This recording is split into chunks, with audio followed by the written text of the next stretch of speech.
반갑습니다. 벌써 12기네요. 12기인데. 자, 제가 맡은 부분은 4시 정각에 시작해서 6시에 끝내겠습니다. 조금 더 일찍 끝날 수도 있고요. 내용은 너무나 많은데, 제가 1기부터 12기까지 누적된 자료를 다 모아놨는데, 그걸 다 할 수는 없고요. 최근 들어서 벌써 챗GPT가 나온 지 13개월, 16개월가량 되죠. 그래서 제가 12기부터는 타이틀을 조금 바꿔봤습니다. 이게 초거대 AI 기술과 챗 GPT 생성 AI의 미래 전망으로 지금까지 했는데, 갑자기 이제 AI를 넘어서 AGI 시대로 가고 있고, 상당히 이번 7월 달만 보더라도 많이 갔습니다. 그래서 오늘은 주로 AGI 관련되는 이야기를 조금 더 드리겠습니다. 그렇게 드리기로 하고요. 내용은 이겁니다. 제가 계속 자료를 누적시키고 있는데 이 많은 것들을 280페이지 정도 됩니다. 근데 12기 새로 신규로 조인하신 분들이 계시기 때문에 기본 AI 개념을 스킵할 수는 없을 것 같고요. 또 여러분들이 재수강 하시는 분들이 너무 많기 때문에 또 이전 했던 거 계속하면 조금 실증 나실 수도 있고 해서 12기에 조인하신 분들 때문에 AI 기본 개념을 안 할 수가 없어요. 그래서 이 부분은 그대로 하고요. 조금 빨리 가겠습니다. 세 번째 게 AI의 필수 기술인 레그입니다. 레그. 이 레그가 들어가면서 AGI가 앞당겨지고 있고요. 근데 왜 이게 AI의 한계를 넘는 게 AGI냐? 도대체 AGI는 뭐냐? LLM하고 뭐냐? 챗GPT하고 무슨 관계가 있고 어떻게 다르냐? 얼마나 더 똑똑해졌느냐? 그 다음에 이제 나오는 게 이제 SLLM입니다. 여러분들 너무 잘 아시다시피 LLM의 그 너무 큰 부하 때문에, 너무 큰 컴퓨팅 파워 때문에 SLLM이 뜨기 시작했고, 그것으로부터 시작되는 온 디바이스. 이제는 디바이스에서 로컬에서도 이 챗GPT를 구성할 수 있는 랭귀지 모델이 가능하게 됐습니다. 그래서 이 부분까지 하겠습니다. 이 부분까지 클라우드 기술이나 기술 트렌드나 AI와 반도체나 ESG 국제 동향 같은 거는 기존에 들어보신 분들이 많으시기 때문에 이제 필요하시다면은 저 별도로 시간을 가지고 해드리고요. 자, 그래서 오늘은 제가 늘상 하고 있는, 자, 이게 이제 지나고 나니까 참, 좀 보람 있고 재밌는 거예요. 우리 원장님하고 같이 이것이 챗GPT를 썼는지 이제 1년이 훨씬 지났는데요. 이게 아직도 서점에 있긴 있습니다. 아무튼 이게 빨리 책이 나와서 아무튼 이러한 우리 이런 과정도 지속 가능하게 하고요. 아무튼 뭐 이런 여러분들 그 커리큘럼에 있지만은 일단 책을 써보시는 게 그만큼 도움이 됩니다. 내 머리에 있는 것을 정리할 수 있는 가장 적합한 툴이 책을 쓰는 겁니다. 그래서 저는 주로 이제 기업을 하면서 대학에서 강의를 하고 있고 이게 벌써 14년 차 이렇게 됩니다. 저도 이제는 학교에서도 이제 고참 노교수가 됐습니다. 보시고요. 자, 제가 제일 먼저 강조하는 게 이겁니다. 우리가 생산과 소비, 그다음에 뭡니까? 수요와 공급, 그죠? 이렇게 할 때 이게 경제학의 가장 기본인데 우리가 지금 여기에서 지금까지 다루었던 것은 기술의 혁신과 인간의 욕망만 다루어 봤습니다. 그런데 오늘 제가 이 말씀을 드리고 싶은 게 바로 테크놀로지 푸시와 여기 마켓 풀이라는 용어를 씁니다. 기술 경영학에서 많이 쓰는 용어인데요. 우리가 원해서 우리가 진짜 시장에서 바라는 이 제품을 바랐기 때문에 나오는 것이 아니라 그냥 엄청난 기술을 담고 있는 제품이 나왔기 때문에 우리는 그냥 순응하면서 쓰는 겁니다. 그래서 이 기술, 테크놀로지 자체가 우리 소비 생활에 그냥 푸시로 던져주는 겁니다. 우리는 무방비 상태로 받는 거잖아요. 그때는 뭡니까? 사용 잘하는 사람이 1등입니다. 그런데 그것과 반대로 마켓풀이 있어요. 시장에서 생활하다 보니까 이제 문제를 발견하고 그 문제를 해결한 제품들도 있습니다. 그래서 이 두 가지가 공존하고 있는데 테크놀로지 푸시는 대부분의 경우 이게 기술의 이런 혁신의 강도가 아주 강한 것. 이게 디스럽티브 이노베이션이라고 그래요. 파괴적 혁신일 때는 테크놀로지 푸시입니다. 그러니까 우리가 챗GPT도 기존에 우리 AI 기술이 없었던 건 전혀 아니거든요. 어떻게 보면은 그 LLM이기 때문에 말 만드는 AI이기 때문에 모든 사람들이 대중들이 정말 놀랄 만큼 관심이 있는 겁니다. 그래서 이 테크놀로지 푸시를 우리가 받아 쓰다 보니까 이제는 시장에서 잘 따라 잘 쓰는 사람이 가장 시장을 리드해 가는 거죠. 자, 그래서 이것이 선순환이 이루어지는 것. 생산과 소비가 지속 가능하게. 이게 선순환이 되어야지만 지속 가능한 겁니다. 그래서 이제 챗GPT 3.5, 4.0, 4. 챗GPT 4 옴니, 챗GPT 5 계속 나올 거잖아요. 그러니까 우리가 원하지도 않았는데 더 편리하게 계속 기술을 공급해 주는 겁니다. 그러다 보니까 그 기술을 누가 얼마나 잘 활용하느냐가 어떻게 보면 그 선택 강해지는 거죠. 좋은 기술들은. 그래서 우리가 용어를 부를 때 혁명이라고 부르고 혁신이라고 부르고 진화라고 부릅니다. 그래서 이 혁자는 가죽 혁자예요. 혁명이나 혁신은 너무 그 강도가 큰 용어입니다. 그래서 우리가 혁신을 이룬다 할 때는 내 피부에 가죽을 벗긴 만큼의 고통이 따르는 거거든요. 그래서 혁명의 의미는 이겁니다. 우리가 쉽게 얘기하면 옛날 같으면 정변이라는 용어를 썼는데 지금은 쿠데타입니다. 그 정도로 기존 시장을 완전히 까부수고 새롭게 만드는 시장 또는 세상, 그것을 혁명이라고 부르는 거예요. 왜 굳이 이 말씀을 드리고자 하냐 하면은 그러면은 챗GPT가 혁명일까 이노베이션일까 봤을 때 분명히 혁명이라고 부르고 있고 그 또한 글로벌하게 인지도가 있는 빌 게이츠는 혁명이다. 근데 그 혁명을 40년 만에 목격했는데 두 번 봤다. 첫 번째는 GUI, 그래픽 유저 인터페이스가 혁명이라고 봤고 그 다음은 챗GPT다. 이렇게 받는 거죠.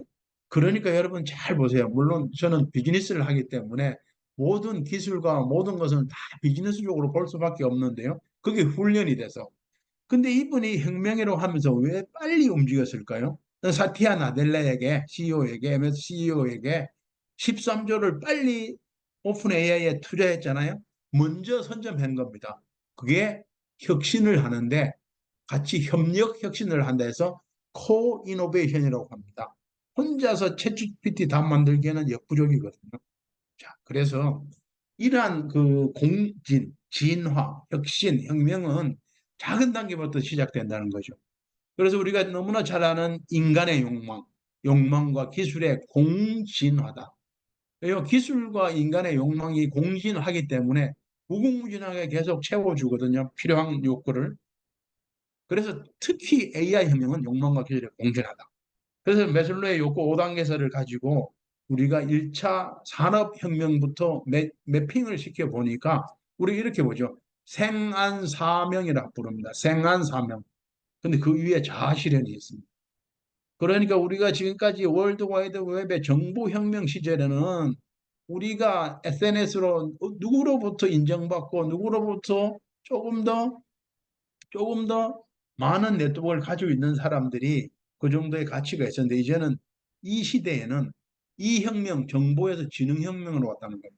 이 지능혁명은 바로 지능사회를 주도하면서 그것이 AI 혁명이다. 이렇게 보고요.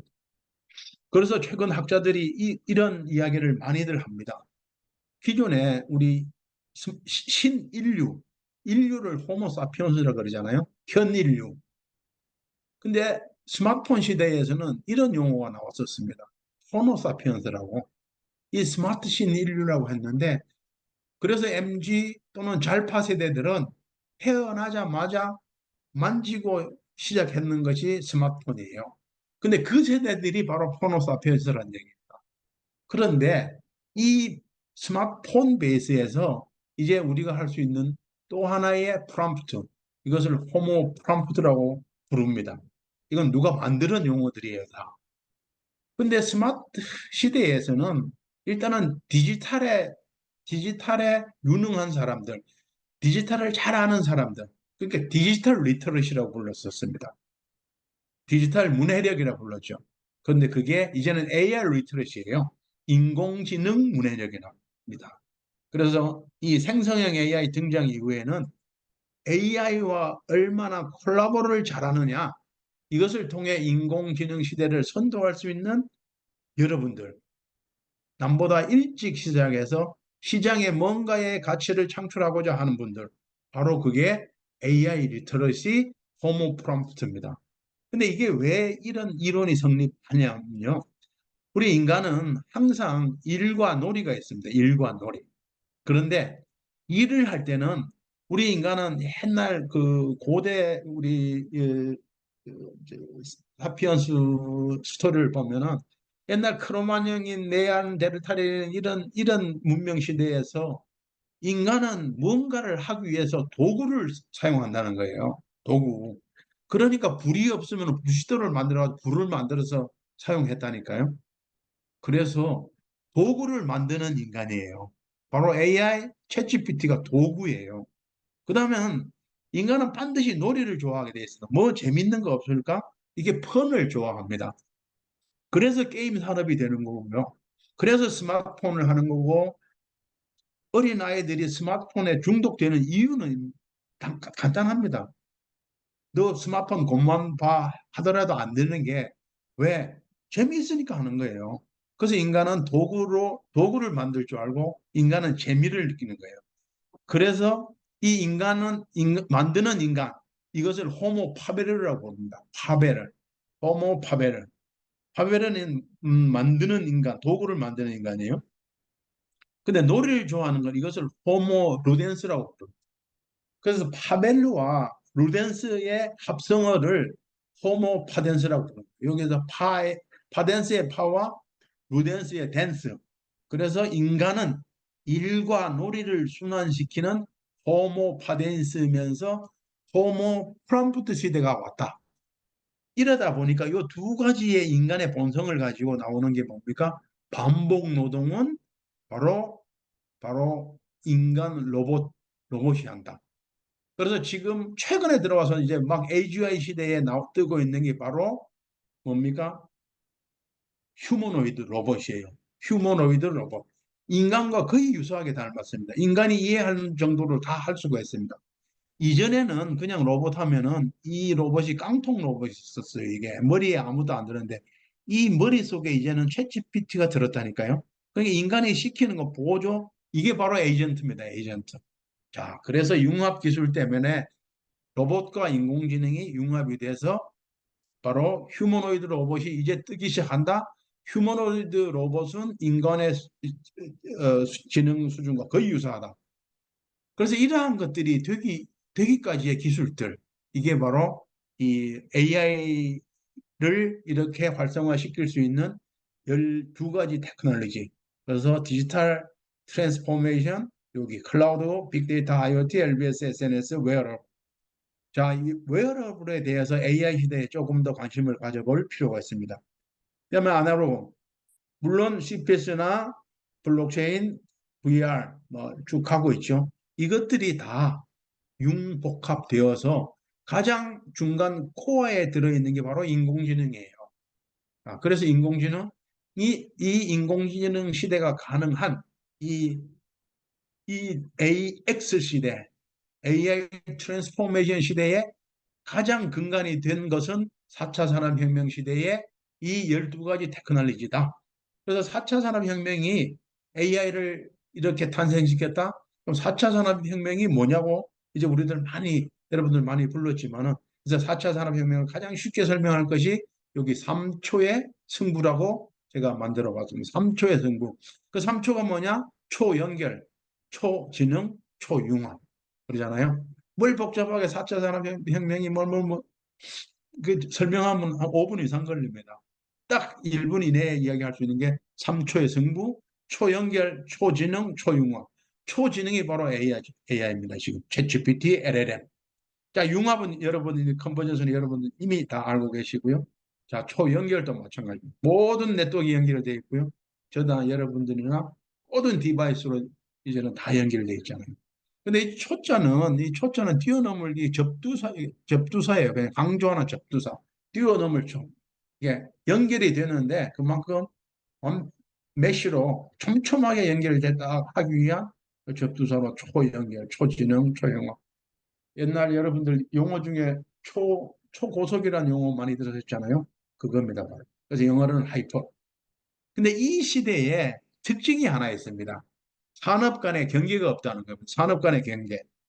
4차 산업혁명 시대의 특징 중에 첫 번째, 산업 간의 경계가 없다는 겁니다. 여러분들 예를 들어서 우리 카카오가 IT 회사입니까? 금융 회사입니까? 아니면 뭐 어떤 산업군입니까? 여쭤보면은 그렇잖아요. 이것도 아니고 저것도 아니고 이것도 아닙니다. 자, 카카오뱅크가 금융업도 합니다. 근데 IT업도 해요. 그거 다 융합되어서 다 할 수 있는 거예요. 이렇듯이 경계가 없다는 겁니다. 자, 이런 3초의 승부 시대에 여러분들이 AI에 빨리 눈을 뜨고 이제 강의도 하고 이제 배우기 시작했으니까 그러면은 과연 이런 기술의 트렌드만 올라타서 그냥 여기에서 뭔가 하니까 재미있는 것만 느껴서는 되는 게 아니라 바로 비즈니스 모델을 항상 염두에 두셔야 된다. 뭐 여기는 이게 이제 비즈니스 모델 나인 블락이라고 알렉산더 오스타월드가 만든 블락입니다. 지금까지 쓰고 있는 가장 유용하게 쓰고 있는 건데 여기서 한 가지 바로 이겁니다. 여러분들이 가지고 있는 어떤 리소스, 내부 자원 또는 이런 정보나 DB, 경험과 노하우. 자, 여기서 맨 좌측에 있는 이 키 파트너. 이게 융합교육원인데 여러분들이 조인한 겁니다. 조인함으로써 이게 가능한 거예요. 여러분들 조금 전에 그 윤 박사님 자료나 아니면 원장님이 계속 주는 자료나 아니면 오프라인에서 뭡니까 보조 강사하는 것이나 그런 거 돈 주고 계산하면은 엄청난 가치가 있는 겁니다. 누구와 어떤 파트너로 하느냐가 비즈니스에는 핵심입니다. 자, 이게 가능한 게 바로 코스트가 그만큼 줄일 수 있다는 거예요. 코스트를. 그러면 여러분들이 해야 될 건 뭡니까? 이게 밸류만 맥시마이즈 시키면 되잖아요. 레비뉴 스트림만 잘 보면 된다. 그런데 바로 이제 채널을 고민하셔야 돼요. 어떻게 여러분들이 알고 가지고 있는 지식을 누구 어떤 단체, 누구로부터 이제 가치를 창출해 낼 것이냐 이것을 고민해 보는 거예요.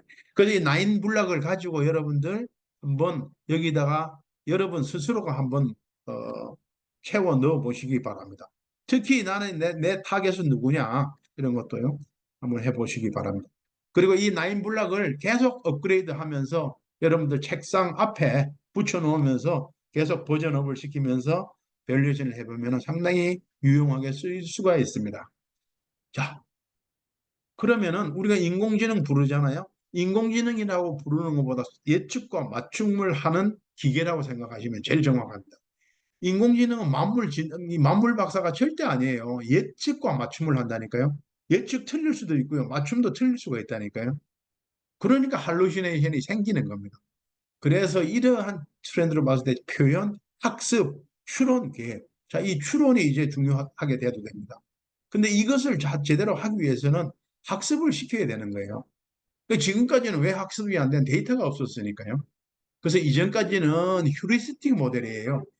휴리스틱 모델은 뭐냐면 시간이나 정보가 옛날 부족한 시절에 대충 어림잡아서 짐작하는 겁니다. 어떤 가게에 손님이 많다. 아, 음식이 맛있을 것이다. 이런 단계에서 이제는 뭡니까? 컴퓨터에다 기계에다 학습을 시켰는데 데이터도 많고 이런 것들이 다 해결되기 때문에 그만큼 더 예측과 맞춤을 정확하게 할 수 있다는 거고요. AI 부르지만 크게 부르면은 이 파일을 보세요. AI는 이렇게 부르지만은 여기에 파란색이 이게 ML입니다. 머신러닝이에요.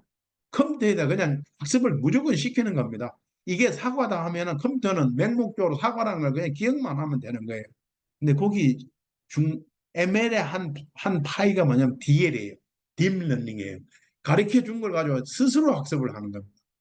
그다음에 우리가 지금까지 이미 음, LLM 오기 전에 ASR은 이미 했었습니다. 왜요? 보이스로 명령하는 거. 옛날에 KT나 뭐 SKT나 이런 데서 스피커 하나 주면은 오늘 날씨 어때 하면은 그게 바로 자동 음성 인식입니다. 자, 그 다음에 이제 자연어 처리거든요. ASR과 NLP는 이미 꽤 많이들 들어왔고요. 우리가 뭐 시리라든가 기타 알렉사, 뭐 빅스비 다들 NLP로 이 ASR로 했었던 거고. 근데 이제 가장 중요한 게 LLM과 GAI입니다. 이게 생성형 AI, GAI. 결국 생성형 AI, LLM이 GAI로 가기 위한 겁니다. 그래서 벌써 16개월 지나니까 이렇게 많이 왔다는 겁니다. 그래서 이제 이 파일을 이렇게 그려본 거예요. 제일 큰 범위 내에서 이렇게 화살표가 되었죠. ML의 딥러닝의 이게 생성형 AI, 제너티브 AI입니다. 근데 이 논리만큼 정확하시면은 더 쉽게 이해가 됩니다. 자, 인공지능의 기본 원리는 룰에서 데이터예요. 룰 베이스로 됐던 게 지금까지가 우리가 썼던 전문가 시스템, 엑스퍼트 시스템이라 했잖아요. 근데 이것은 연역적이에요. 인풋을 주면 아웃풋이 나오는데 그 관계에 룰이 있습니다. 이게 바로 엑셀입니다. 엑셀. 이것은 이 인공지능의 원리는 이겁니다. 데이터 드리븐이에요. 룰 베이스가 아니라. 이것은 백 프로퍼게이션이라 해가지고 이게 뭡니까? 회귀가 되는 겁니다. 귀납적입니다. 인풋을 넣으면 아웃풋이 나오는데 요 러닝 시스템이에요. 근데 이상한 것이 이 아웃풋이 다시 인풋으로 피드백이 되는 거예요. 계속 뱅글뱅글 도는 겁니다. 뱅글뱅글 돌면서 스스로 학습을 하는 겁니다. 그게 딥러닝입니다. 자, 그러면은 자, 아까 이 말씀 드렸죠. 이 룰을 알아내는 겁니다. 근데 이미 룰은 정해져 있었습니다. 이게 엑셀이에요. 엑셀은 아웃풋은 어떻게 되냐면 인풋과 함수예요. 함수가 이미 시그마라든가 에버리지라든가 민, 맥스가 다 있었잖아요. 이게 그냥 함수입니다. 근데 우리는 인공지능은 이 함수를 알아내는 거예요. 인공지능은 함수는 아웃풋과 인풋의 관계에 의해서 이 함수를 알아내는 겁니다. 그래서 조건과 결과를 알면 관계를 도출하는데 이것을 바탕으로 예측과 맞춤을 한다는 거예요. 일단 예측하는 거예요. 이제 AGI 가면은 추론까지입니다. 추론. 이제 추론이 돼도 되는 거예요. 자, 금방 함수했지 않았습니까? 이게 모델이라는 거예요, 인공지능. 입력과 출력, 이것이 기존에는 뭡니까? 이 함수가 정해져 있던 것. 그게 전문가 시스템이고요. 근데 이 함수를 알아내는 게 인공지능이에요. 자, 이 데이터를 넣고, 빅데이터를 넣고, 이 학습 알고리즘, 이 알고리즘은 꽤 오래전부터 나와 있었습니다. 단지 이 데이터가 없어서 여기에 학습을 못 시켜서 이 모델을 못 만들어내는 겁니다. 이 모델이라는 게 바로 뭡니까? 우리 학습 예측 모델, 무슨 용도로 쓰는 목적에 맞는 모델들이 거기에 의해서 예측과 판단과 생성을 한다는 겁니다. 생성에 의해 생성까지. 자, 똑같이 왜 자꾸 인공지능 하면 사람의 뇌랑 같이 비교를 할까요? 바로 이겁니다. 우리 이 인간의 뇌하고 비슷하거든요. 지금 우리가 다루고자 하는 AGI가 결국은 일반 지능, 일반 인공지능이라는 거거든요. 제너럴이에요. Artificial General Intelligence인데 이 제너럴이 사람하고 똑같은 건 일반 인공지능인데 사람하고 똑같은 프로세서로 동작을 한다는 겁니다. 인간은 오감을 디텍션 하고요. 이 디텍터에서 오감을 물질이든 정보든 에너지든 신맛, 짠맛, 단맛 이런 오감을 디텍션 하고요. 디텍션한 정보를 대뇌피질로 보냅니다. 뇌에. 대뇌피질에서는 전두엽에게 시켜서 이제 행동을 하게 하는 거거든요. 이거 똑같은 게 바로 로봇에 들어가는 겁니다. 이게 휴머노이드 로봇이 되는 거예요. 근데 CPS 공간으로 보면 이게 사이버 피직 시스템이에요. 우리가 디지털 트윈이라 그러잖아요. 이게 현실 세계와 사이버 세계가 트윈으로 가고 있는 겁니다. 자, IoT로 감지하고요. 그래서 아까 말씀드렸던 12가지 테크놀로지 중에 정말 AI를 하기 위해서는 IoT가 엄청 중요합니다. 데이터를 게더링 할 수 있는 유일한 게 IoT 기술이에요. 게더링한 데이터를 빅데이터로 쌓는 겁니다. 그래서 빅데이터가 AI 시대에는 자원이다. 이전에는 자원의 가장 핵심이 석유 썼는데 이제는 빅데이터다. 이게 바로 인공지능 알고리즘에 의해서 분석된 것이 로봇에게 찍히면은 이게 바로 휴머노id 로봇이면서 인간을 대신할 수 있는 에이전트다. 이렇게 보는 거예요. 데이터는 수집, 저장, 질서, 최적화 이렇게 가는 똑같은 논리입니다. 이 박스 안에 이 박스가 클라우드가 되는 거예요. 클라우드.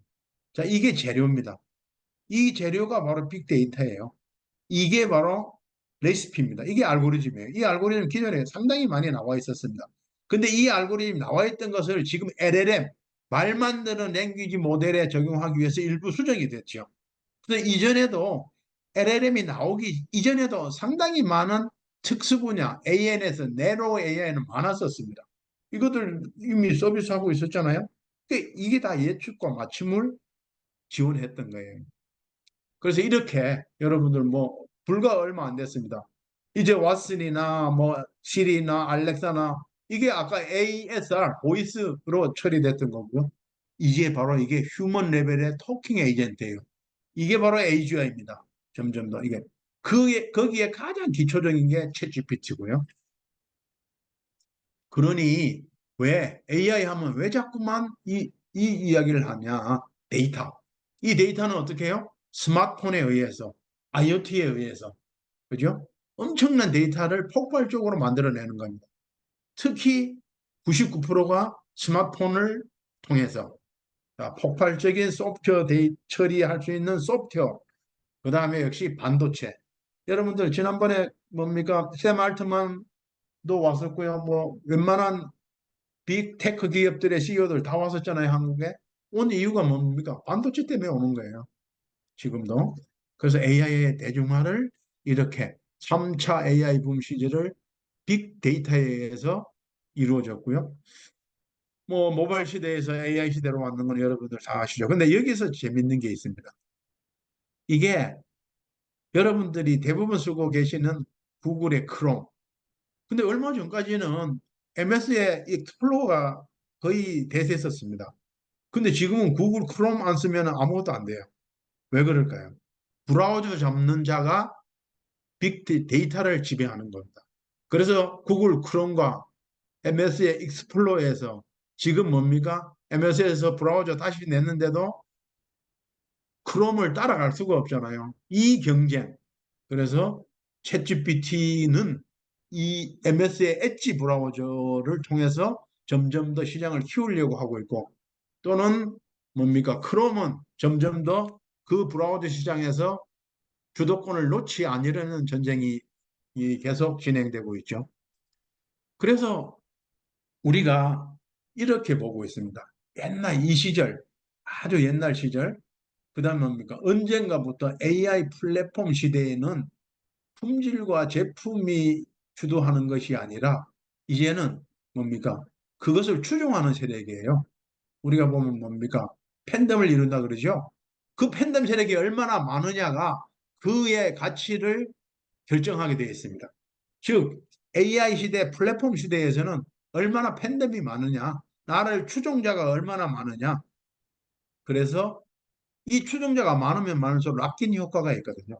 붙들어 매는 효과가 있어요. 다른 데 도망 못 갑니다. 그죠? 그런데 이제 뭐 빅테크 기업들 미국이 대표적이면서 이제 이런 전략을 피우면서 결국 최종적인 것은 표준화 비슷하게 만들려고 그러는 거예요. 그래서 기술과 품질 중심에서 세력 중심으로, 팬덤 중심으로 이미 뭐 어느 정도 정리가 되는 거 아닙니까? 오픈 AI에서 나오는 챗GPT 그것을 가지고 또 여러 가지 전략을 펼치고 있는 MS 군단, 구글 군단, 그다음 뭡니까? 드디어 온 디바이스 시대에 또 애플의 전략 또는 삼성의 온 디바이스 전략. 자, 이것은 우리 일반 자본주의 사회에서는 이렇게 가지만 공개적인 경쟁을 가지만 여기는 쌍끌이 전략으로 가는 거죠. 여기서부터 여기까지 다 하고자 하는 거예요. 왜요? 거기 로컬만 해도 충분히 시장이 되니까요. 그렇게 보시고요. 자, 이건 좀 빨리 넘어가겠습니다. 근데 여기에서 보세요. 이게 영리 목적으로 MS가 13조를 오픈 AI에 투자했잖아요. 그러니까 저는 코이노베이션의 가장 선두주자는 사티아 나델라예요. 이분이 비즈니스에는 진짜 규제입니다. 비즈니스에는 규제예요. MS가 지금 오픈 AI에 투자 안 했다면 지금 어떻게 됐겠어요? 근데 보세요. 지금 뒤에 나오겠지만 MS는 이미 오픈 AI에 투자하면서 거기에 50% 이상의 지분을 가지면서 뭘 하고 있습니까? 이미 AI PC, AI 태블릿 모든 걸 다 이미 석권하고 있습니다. 근데 이때부터 영리 목적으로 갔는데 애시당초는 이분이 비영리 목적으로 이게 창업을 했는 거예요. 실질적으로. 비영리 목적으로. 근데 테슬라의 CEO가 워낙 빨리 그렇게 성견지명이 있는 분이라 이제 그 기간 내에 빨리 아웃풋이 못 나오니까 너무 답답한 나머지 이제 손을 뗐을 찰나에 MS가 투자를 들어갑니다. 근데 재밌는 게 이거잖아요. 이게 오픈 AI가 인원이 375명밖에 안 돼. 지금 460명이 된답니다. 근데 구글이 17만 명, 그다음에 MS가 22만 명. 이거 아마 한 이보다는 더 많아졌겠죠. 그런 개미 군단과 정말 엄청나게 큰 다윗과 골리앗의 싸움인데도 오픈 AI가 일단은 먼저 공을 쏘아 올렸잖아요. 자, 그래서 챗GPT는 자, 챗GPT에서 여러분들이 강사 과정을 하면서 강사님으로서 반드시 알아야 될 내용은요, 트랜스포머입니다. 트랜스포머. 그래서 트랜스포머만 제가 설명을 드리겠습니다. 물론 여기에 얼만큼 빨리 뭐 이렇게 사용자를 모았는지에 대한 내용인데요. TV가 1 밀리언 유저 만들기 위해서 30년이 걸렸는데 이거 5일 걸렸다면 대단한 100만을 달성하는데 5일인데 30년이 걸렸다면 대단한 거 아니에요? 자, 그래서 이것과 이것의 차이, 자, 이 모바일 시대와 챗GPT 시대의 차이는 이겁니다. 워낙 빠른 거예요. 이때까지만 해도 모바일 시대만 해도 일단은 그 라이프 사이클이 6개월에서 8개월 정도는 걸렸습니다. 근데 지금은 어떻습니까? 지금 서로가 앞다투어서 버전을 내는데 뭐 1, 2개월 만에 막 다음 버전이 나오잖아요. 챗GPT4의 옴니에 뭡니까? 라이트 버전까지 나왔잖아요. 어제 이미 미니 버전 나왔잖아요. 챗GPT 4o 미니. 자, 그거는 LLM에서 스몰 라지 랭귀지 모델로 나왔습니다. 뒤에 나오겠지만은 자, 그래서 이 기본은 이겁니다. 가장 작은 단위가 뉴런이에요. 우리 인간의 수상 돌기, 이 가장 신경세포 하나. 이것이 여러 개 연결되는 것이 퍼셉트론이라는 내용입니다. 퍼셉트론. 그래서 이게 N개의 X가 모여서 여기 트랜스포머 펑션에 의해서 시그마로 묶어지면은 이게 아웃풋이 나오는데 이것을 가지고 펼쳐서 보면 이 하나의 아까 함수라 그랬죠, 제가? 이 함수들입니다. 각각의 이게 DNN이라는 네트워크, 이 기존에 이거 최근에 개발한 거 아닙니다. 이전에 돼 있었고요.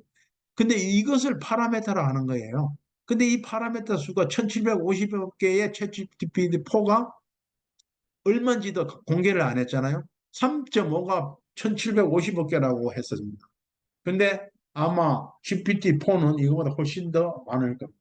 그러면 이게 더 똑똑해지기 위해서 이 파라메타만 점점 더 많아지면 되느냐? 그게 아니라는 거예요. 그게 이제 문제인 겁니다. 그러다 보니까 더 경제적으로 하기 위해서 SLLM이 나오는 거예요. 라지 랭귀지 모델에서 스몰 라지 랭귀지 모델이 나온 겁니다. 그래서 신경 아까 DNN에서 딥러닝으로 발전하는 게 이겁니다. 여기서부터 생성형 AI 붐이 시작했습니다. 이렇게 보시면 되고요. 그런데 그 신경망에서 딱 바뀐 거 하나 아까 RNN 이게 기존 자연어 처리 방식은 RNN이 있었어요. 근데 이 RNN 방식의 문제점이 뭐냐면 문장이 길어지면은 잘못 번역을 하거나 생략이 되는 부분 반복 구간에 문제점이 계속 발생된 겁니다. 이 네트워크는 이미 기존에 개발되어 있었던 겁니다. 그런데 이 GPT에서 활용하는 방식은 AN 방식으로 바뀌었습니다. 문장이 길어졌을 때 잃어버릴 법한 정보를 다시 알려주는 거예요. 다시 알려주는 겁니다. 그래서 AN 네트워크인데 그것이 바로 attention 네트워크예요. attention please 할 때 attention을 강조를 하면서 다시 잊어버릴 듯한 단어를 다시 알려주는 겁니다. 자, AN으로 바뀌었다. 잊어먹는 걸 안 잊어먹게 AN으로 바뀌었다. 자, 챗GPT의 가장 기본적인 알고리즘에 대한 것은 구글에서 나왔습니다. 구글 랩에서 구글 엔지니어들이 발표한 논문에 attention is all you need. 여기서 attention이 가장 중요한 거예요. 잊어먹을 것을 다시 attention을 준다는 겁니다. 자, 그런데 제가 GPT의 트랜스포머가 가장 중요하다고 했잖아요. 자, 뒤에 자세하게 나올 텐데요. 여러분들 트랜스포머 구조는 정확히 아셔야 돼요. 이 트랜스포머는 두 가지가 있는데요. 하나는 언어의 구조를 이해하는 버트와 그다음에 언어를 생성하는 GPT입니다. 그러니까 우리는 언어 생성하는 게 GPT만 계속 부르는데 우선 언어의 구조를 이해하고 그 구조에 맞게 언어를 생성한다는 얘기예요. 이 알고리즘에 대한 것이 바로 구글 논문에서 나왔었다는 겁니다. 자, 트랜스포머는 금방 말씀드렸죠. 이 버트와 엔코더와 디코더. 여러분들 우리 집, 언집 하잖아요. 인코딩, 디코딩 하는 겁니다. 자, 버트는 문장을 이해한다. 문장 분류를 하는 겁니다. 입력에 대한 분석 및 이해를 하는 거예요. 이게 이 문장의 구조가 어떻게 되는지를 먼저 분석을 하고, 그 다음에 인코더로 표현되는 것을 가지고 해스크를 생성하는 겁니다. 말을 만드는 거예요. 즉, GPT는 뭡니까? 디코더 역할을 하는 거예요. 그래서 이게 트랜스포머 아키텍처가 굉장히 중요하게 우리 말을 만드는 곳에도 트랜스포머가 많이 쓰고 있는데 다른 데도 많이 쓰고 있습니다. 그래서 인코더와 디코더로 쓰고 있다. 자, 아주 쉽게 보시면 이겁니다. 말을 만드는데요. 이 단어를 다 맞춰보는 거예요. 단어가 맞을 때까지 지속적으로 대입을 해보는 겁니다. 이게 어떻게 보면 엄청 무식한 행동을 하고 있는 거예요, LLM이. 여기서 여기에 할머니가 배추 뭐뭐를 싣거든. 배추 요게 놀라게는 안 되잖아요. 아예 어색하지 않습니까? 이걸 다 맞춰본다니까요. 그래서 제일 맞는 거를 넣는 거예요. 그러니까 그 컴퓨터가 로드가 얼마나 걸리겠어요. 마찬가지. 그래서 트랜스포머는 자 딥러닝 아키텍처 연산 속도가 느려진 기존의 딥러닝을 한계를 극복하고 돼가지고 주어진 단어 번역을 해서 모든 문장을 모든 단어와 비교해서 분석한다. 이게 무슨 얘기냐 하면 이 이야기입니다. 자, 아까 AN 네트워크를 했다 그랬잖아요. 트랜스포머의 핵심은 셀프 어텐션입니다. 셀프 어텐션은 계속 끝말을 잊어먹을 만한 것을 계속 가르쳐 준다는 거예요. 어텐션을 통해서 각 토큰에 집중해야 할 문맥의 정보를 점수를 매기고 가중합을 준다는 거예요. 다시 얘기하면 이겁니다. 셀프 어텐션은 어떻게 하냐면은 이 단어예요. 그러니까 오픈 AI의 챗GPT 3.5나 4.0 그 서버 하나 운영하는데 하루에 전기세가 9억 들어간다고 그러잖아요. 하루에 전기세만. 왜요? 그만큼 컴퓨터 로드가 많이 걸리는 거예요. 자, 이런 방식으로 하니까 그럴 수밖에 없습니다. 나는 빨간 사과와 파란 바다를 좋아해. 이게 하나의 문장이에요.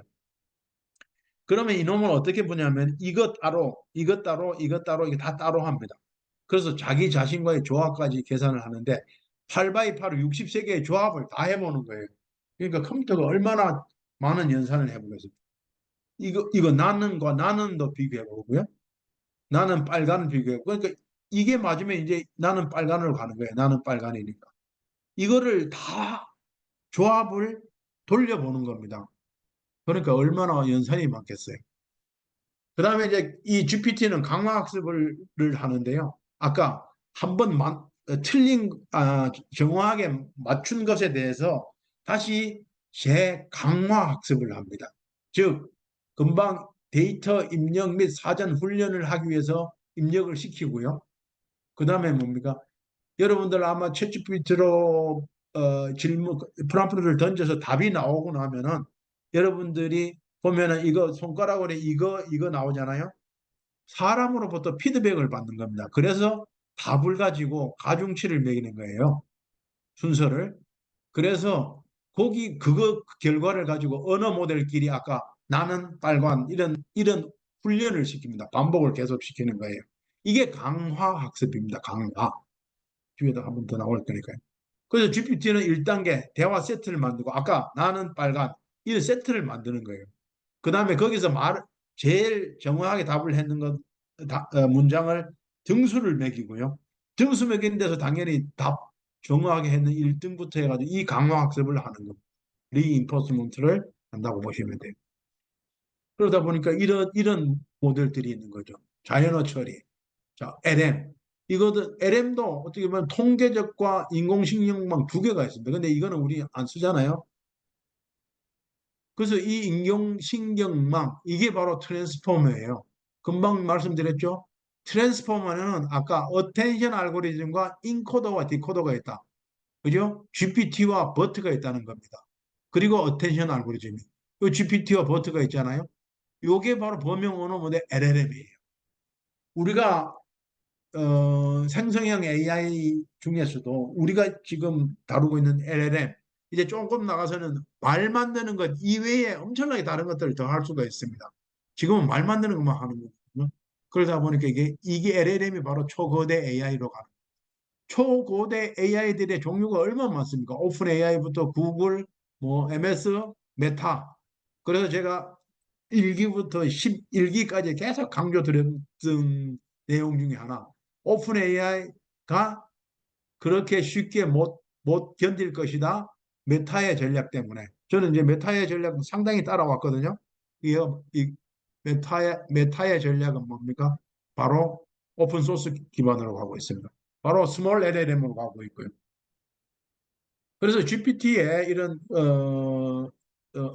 버전별로 봤을 때 GPT-4에 지금은 이제 4.5 그다음에 4.5 라이트 버전까지 나오는데요. 자, 이것은 뭡니까? 여기서 넣은 거는 그냥 멀티모달이 들어갔다는 거고요. 결국 3.5부터는 이게 가장 중요한 역할을 하고 있습니다. 이거 RLHF. 자, 바로 Reinforcement Learning with Human Feedback이에요. 자, 인간으로부터 피드백 받는 것을 기반으로 계속 강화가 되면서 바로 파인 튜닝을 계속 해주는 겁니다. 더 똑똑하게 할루시네이션이 없고 똑똑하게 정확하게 답하기 위해서요. 그래서 오픈 AI가 일찍 제일 먼저 상용 버전을 프리 버전을 던졌던 이유가 바로 RLHF. 도대체 얘가 말 만드는데 인간들은 어떻게 반응하느냐, 어떻게 피드백 주느냐, 말도 안 되는 소리 한다느냐, 아니면 거의 비슷하다느냐. 그래서 여러분들 이 RLHF 기반을 더 쉽게 보기 위해서는요, 아스컵을 한번 써보세요. 아스컵에서는 무엇을 시를 하나 써줘 하면 시 쓰고 나서 너무 길어 네 줄로 요약해줘 하고 나서 그다음 네 줄 중에서도 나왔는 답이 너무 단어가 조금 서정적이지 않아. 그럼 어떤 채로 바꿔줘야하면 네 번째만 입력 던지고 나면 그때는 내가 반드시 묻는 게 이거냐 이거를 묻습니다. 이거 반드시 묻거든요. 이 강화 학습을 하기 위한 거예요. 자, 학습 세트는 이렇게 많이 들었습니다. 도대체 챗GPT에 뭘로 학습을 시켰냐? 이게 웹데이터. 그래서 아까 브라우저 얘기를 드렸던 겁니다. 전 세계에서 일어나고 있는 모든 것은 브라우저를 통해서 다 데이터가 올라갈 수 있기 때문에 웹 데이터가 제일 중요한 겁니다. 그 다음에 웹 텍스트들, 그 다음에 서적, 이북들이에요. 특히 위키피디아, 뭐 위키피디아는 다 쓰고 있죠. 자, 그래서 이런 것들로 대부분 데이터 학습셋을 구축을 했다. 그렇게 나온 것이 바로 파운데이션 모델입니다. 가장 기본이 되는 모델이고요. 이 파운데이션 모델이 이제 챗GPT 3.5 지금 웬만한 데 쓰고 있는 소형 아니면은 스타트업들은 거의 99%가 여기 오픈 AI의 파운데이션 모델 3.5를 쓰고 있습니다. 3.5. 3.5 기반에 어떤 데이터를 학습을 시켰냐에 따라서 어떤 목적으로 쓰느냐 이제 이게 결정되는 거고요. 뭐 이것은 지난번에 오픈 AI가 데모데이에서 이야기한 것인데요. 이제 비즈니스 모델을 자꾸 생각할 수밖에 없죠. 그 모두가 GPT 개발자가 되기 위해 주피터스를 우리 플레이 스토어나 구글 스토어처럼 스토어를 만드는 거죠. 이 방식이 하나 있고요. 또 하나의 방식은 바로 플러그인입니다. 기존에 있는 앱을 우리 GPT의 플러그인으로 갖다 붙이는 거예요. 우리 말 그대로 쉽게 얘기하면요. 플러그인은 바로 우리 콘센트에 플러그 꼽는 겁니다. 이 GPT 엔진에다가 지금 내가 서비스하고 있는 앱을 갖다 붙이는 거예요. 즉 뭡니까? 그 앱이 GPT에 가지고 있는 모든 데이터를 받을 수가 있는 거예요. 그러니까 비즈니스 모델이 쉬워지는 거거든요. 여기 API 패키지를 클라우드 AI에 갖다 붙이면 되는 겁니다. 그러니까 뭡니까?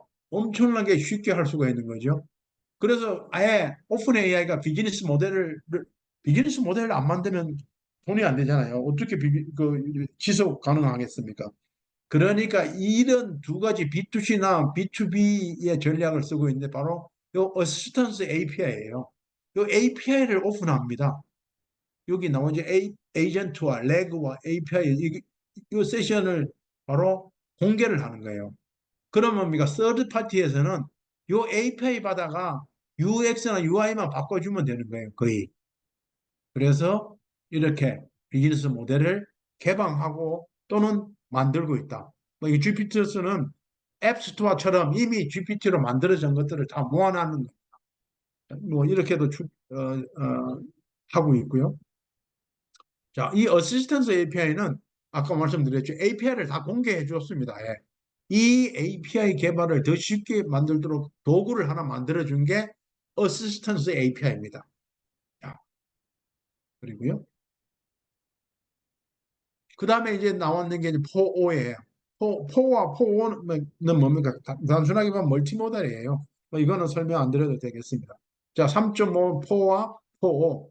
자, 4O 그 다음에 이제 라이트 버전이 나왔고요. 어제 나왔네, 그제 나왔습니다.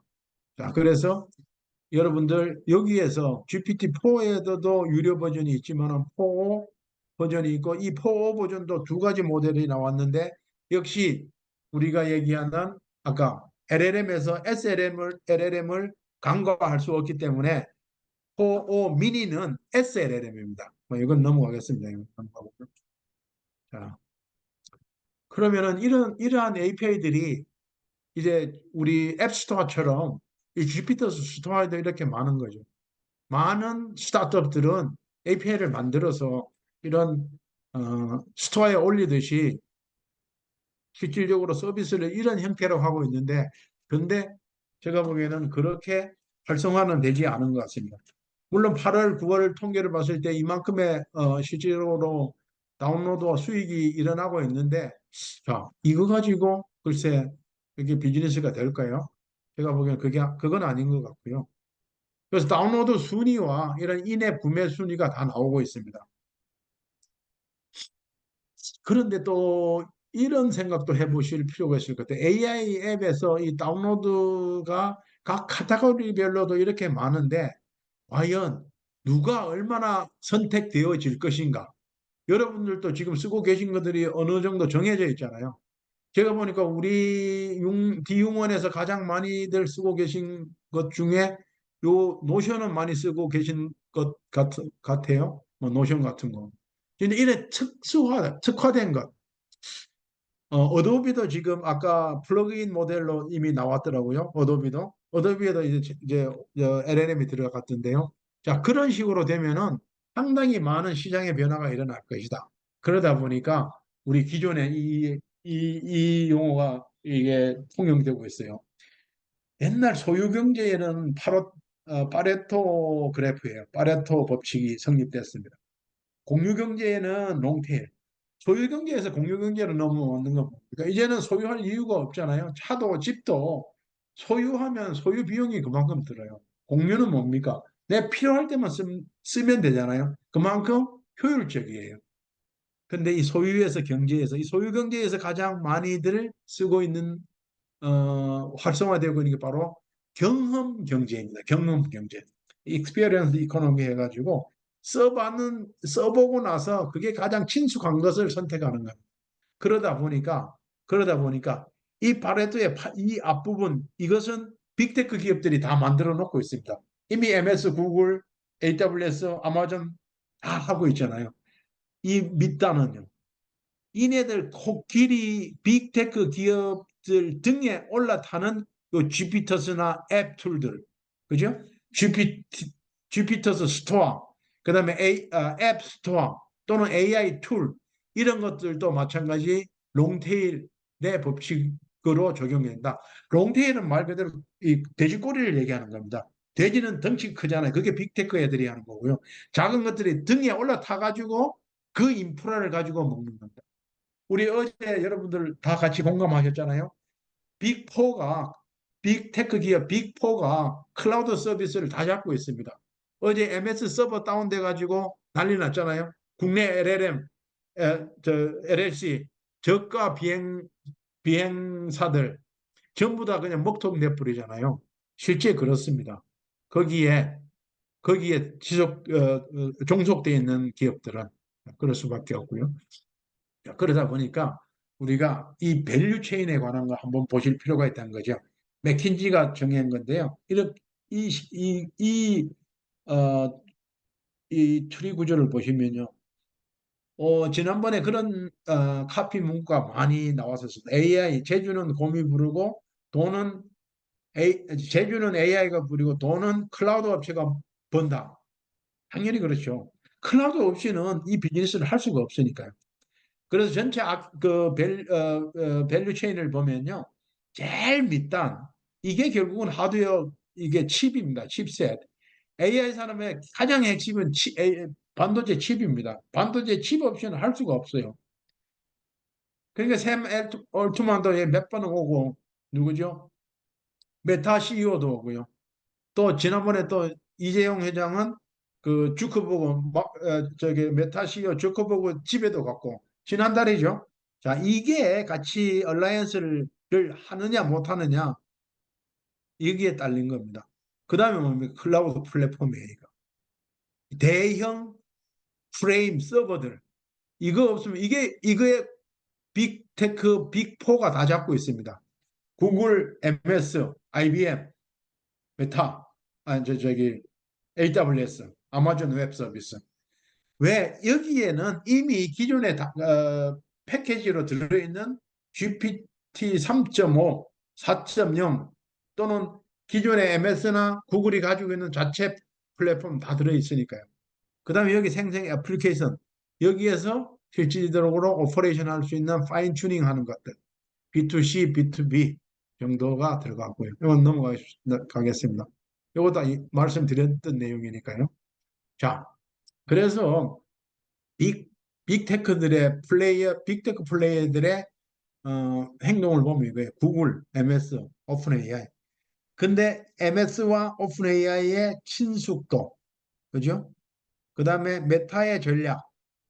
메타는 오픈 소스 형태로. 메타는 무조건 오픈 소스 형태로. 자, 메타가 왜 자꾸만 이 많은 돈을 들여서 개발을 했는데 자꾸 오픈 소스로 갈까요? 오픈 소스로 가면은 그만큼 연합군, 테크놀로지 얼라이언스가 많다는 겁니다. 충분히 그만큼 대항마가 될 수 있고요. 오픈 AI가 가지고 있는 이 파운데이션 모델을 가지고 바로 MS는 아주 영리하게 비즈니스에 집중하는 겁니다. 코파일럿을 가지고 MS 코파일럿 패키지, MS 코파일럿 PC, 태블릿 모든 것을 다 적용하고 있고요. 그러다 보니까 이 파운데이션 모델을 가지고 빅테크 기업들이 어떻게 영리하게 돈 버느냐, MS 전략과 이네들의 전략은 조금 틀리다는 얘기죠. 그러니까 플랫폼을 잡는 자가 결국은 리드하는데 MS는 또 다른 전략이 있습니다. 구글의 전략은 또 따로 있고요. 구글은 제가 보기에는 검색과 일단 검색하고요. 그다음에 브라우저와 구글의 가장 장점은 바로 온 디바이스입니다. 이제 구글의 시대가 저는 온다고 봅니다. 물론 MS는 자기 기존의 오피스 패키지를 가지고 코파일럿 했지만은 여기에 가능성이 더 큰 거죠. 왜요? 안드로이드 OS가 있잖아요. 온 디바이스가 있잖아요. 그죠? 온 디바이스에 안드로이드에 크롬 브라우저에 디바이스, 온 디바이스 전 세계에 깔려 있는 숫자 하면은 구글이 왕자 아니겠냐? 제 개인적인 생각입니다. 생성형 AI 모델을 여러 가지가 있는데 아마존 하나 보겠습니다. 아마존이 겉으로 드러나지는 않은 것 같은데 아마존의 영향력은 상당합니다. 왜요? 아마존의 클라우드 서비스는 AWS는 국내 기업들이 중소 중견 기업들은 AWS를 엄청나게 많이 쓰고 있습니다. 그죠? 그 AWS. 아마존도 역시 클라우드 서비스에 대단한 투자를 하고 있고요. 모르겠습니다. MS는 빙은 아직까지도 그렇다 할 혁신을 못 보겠고요. 그래서 빌 게이츠가 5년 내에 AI 에이전트가 완전히 바뀐다. 뭐 이런 얘기도 했죠. 이건 넘어가겠습니다. 자, 여기까지. 여기 레그 기술부터 한 5분만 쉬겠습니다. 지금 시간이 56분이니까요. 56분이니까 한 5분만 쉬겠습니다. 5시 5분부터 해요. 예, 우리 목소리 너무 아프니까, 목 아프니까. 5시 5분? 예, 네네네. 그러세요. 네, 너무 고생 많으신데. 5시 5분에 뵐게요. 음, 엄청난 그 수십 년 동안에 압축된 것을 지금 교수님께서 그 연결해서 정리해 주시는 거예요. 그래서 정말 엑기스라고 생각을 합니다.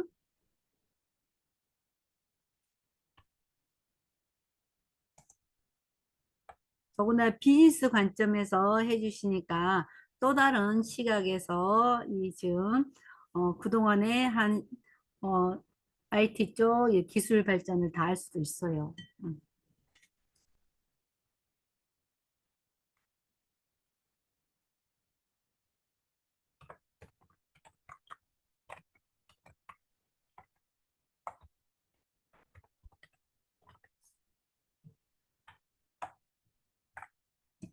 지금 일반적으로 특강 드는 것보다 진짜 교수님이 한 학기 수업했던 거 작년에도 했던 거 그 말씀이 딱 맞아요. 한 학기 동안 학생들 대상으로 했던 것들을 지금 차곡차곡 저희들한테도 2시간 내로 해드리기 위한 노력을 엄청 하고 계십니다.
자, 다시 시작할까요? 다 들어오세요.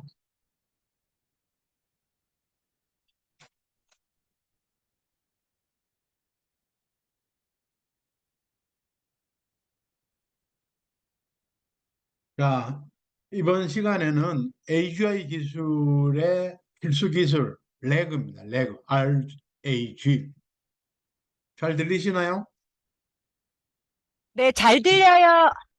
유영성님 잘 들리시나요? 네, 되게 잘 들려요. 지금 눈 크게 뜨고 있어요, 교수님. 이영석 교수님은 잘 들리는 게 아니고 인성님도 잘 들려요. 네, 자, 그래서 보겠습니다.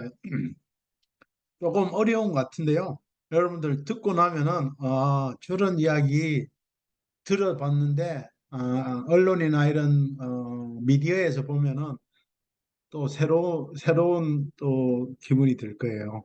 한 번도 들어보지 못한 거하고 듣고 나서 한 번 더 이렇게 찾아보시고 유영석 씨 금방 찾아보신 거 보니까 아주 그런 아주 태도 이런 거는 상당히 좋습니다. 한 번씩만 검색해보고 GPT에 물어봐도 상당히 도움되는 거죠. 자, LLM의 전형적인 문제가 두 가지가 있습니다. 그게 바로 no source와 out of data라는 거예요. 이게 무슨 얘기냐? 실제 사용을 위해서는 환각이나 느린 지식의 업데이트. 느린 지식의 업데이트는 뭡니까? 실시간이 안 된다는 거잖아요. 그 다음에 답변의 투명성이 부족하다. 과연 저런 답을 했는데 저게 정말 진실일까? 아니면 페이크 아닌가? 이런 문제점도 있지 않습니까? 그래서 이게 LLM의 두 가지인데 이 문제점을 해결하고자 하는 기술적인 방법론이 RAG, 래그라고 하는 겁니다. 별거 아니에요. 래그는 Retrieval Augmented Generation이에요. 이게 뭡니까? 검색 증강이에요. 검색 증강 생성이에요. 검색 증강 생성? 조금 어렵잖아요. 말을 억지로 얘네들 말을 붙여야 되니까. 그런데 쉽게 생각하시면요. LLM은 뭡니까? GPT를 프리, 프리로 트레이닝 시켜놓는 거잖아요. 이미 사전에. 그죠? 사전에 학습을 시켜놨는 거잖아요. 그런데 사전에 학습을 시켜놨으니까 학습을 시켜놓은 것 이외에는 답을 할 수가 없잖아요. 그러기 때문에 더 정확도를 높이기 위해 가지고 지금 여러분들 금방 유영석 교수가 거기에서 검색했는 거하고 똑같은 거예요. 검색 증강 이에요. 검색 증강 생성입니다. 즉 뭡니까? LLM은 데이터로 학습시켜 놓은 것 이외에는 답을 할 수가 없다는 게 구조적으로. 그러니까 학습시켰는 데이터와 학습시켰는 데이터 기반으로 답변하는 것과 검색을 하는 겁니다. 우리 저 브라우저로 우리 인터넷 검색하듯이 거기에도 나와 있는 거기에도 나와 있는 답이 있잖아요. 아니, 우리 GPT 없을 때, 챗 GPT 없었을 때 어떻게 했습니까? 검색 이외에 더 있었나요? 그러니까 검색했는 것하고 LLM으로 프리 트레이닝 시키는 거하고 두 개를 믹스 시키는 겁니다. 그래서 대규모 언어 LLM에서 질문에 대한 답변이나 텍스트를 생성하기 전에 광범위한 문서 집합에서 관련 정보를 검색하고 이를 이용하여 응답을 하는 방법론, 그게 RAG입니다. 장점은 뭡니까? 당연히 정확도 높겠죠. 특히 정확도 측면은 지식 집약적인 작업 엄청나게 높습니다. 이게 진짜 환각을 줄이는데 엄청나게 도움을 주고 있고요.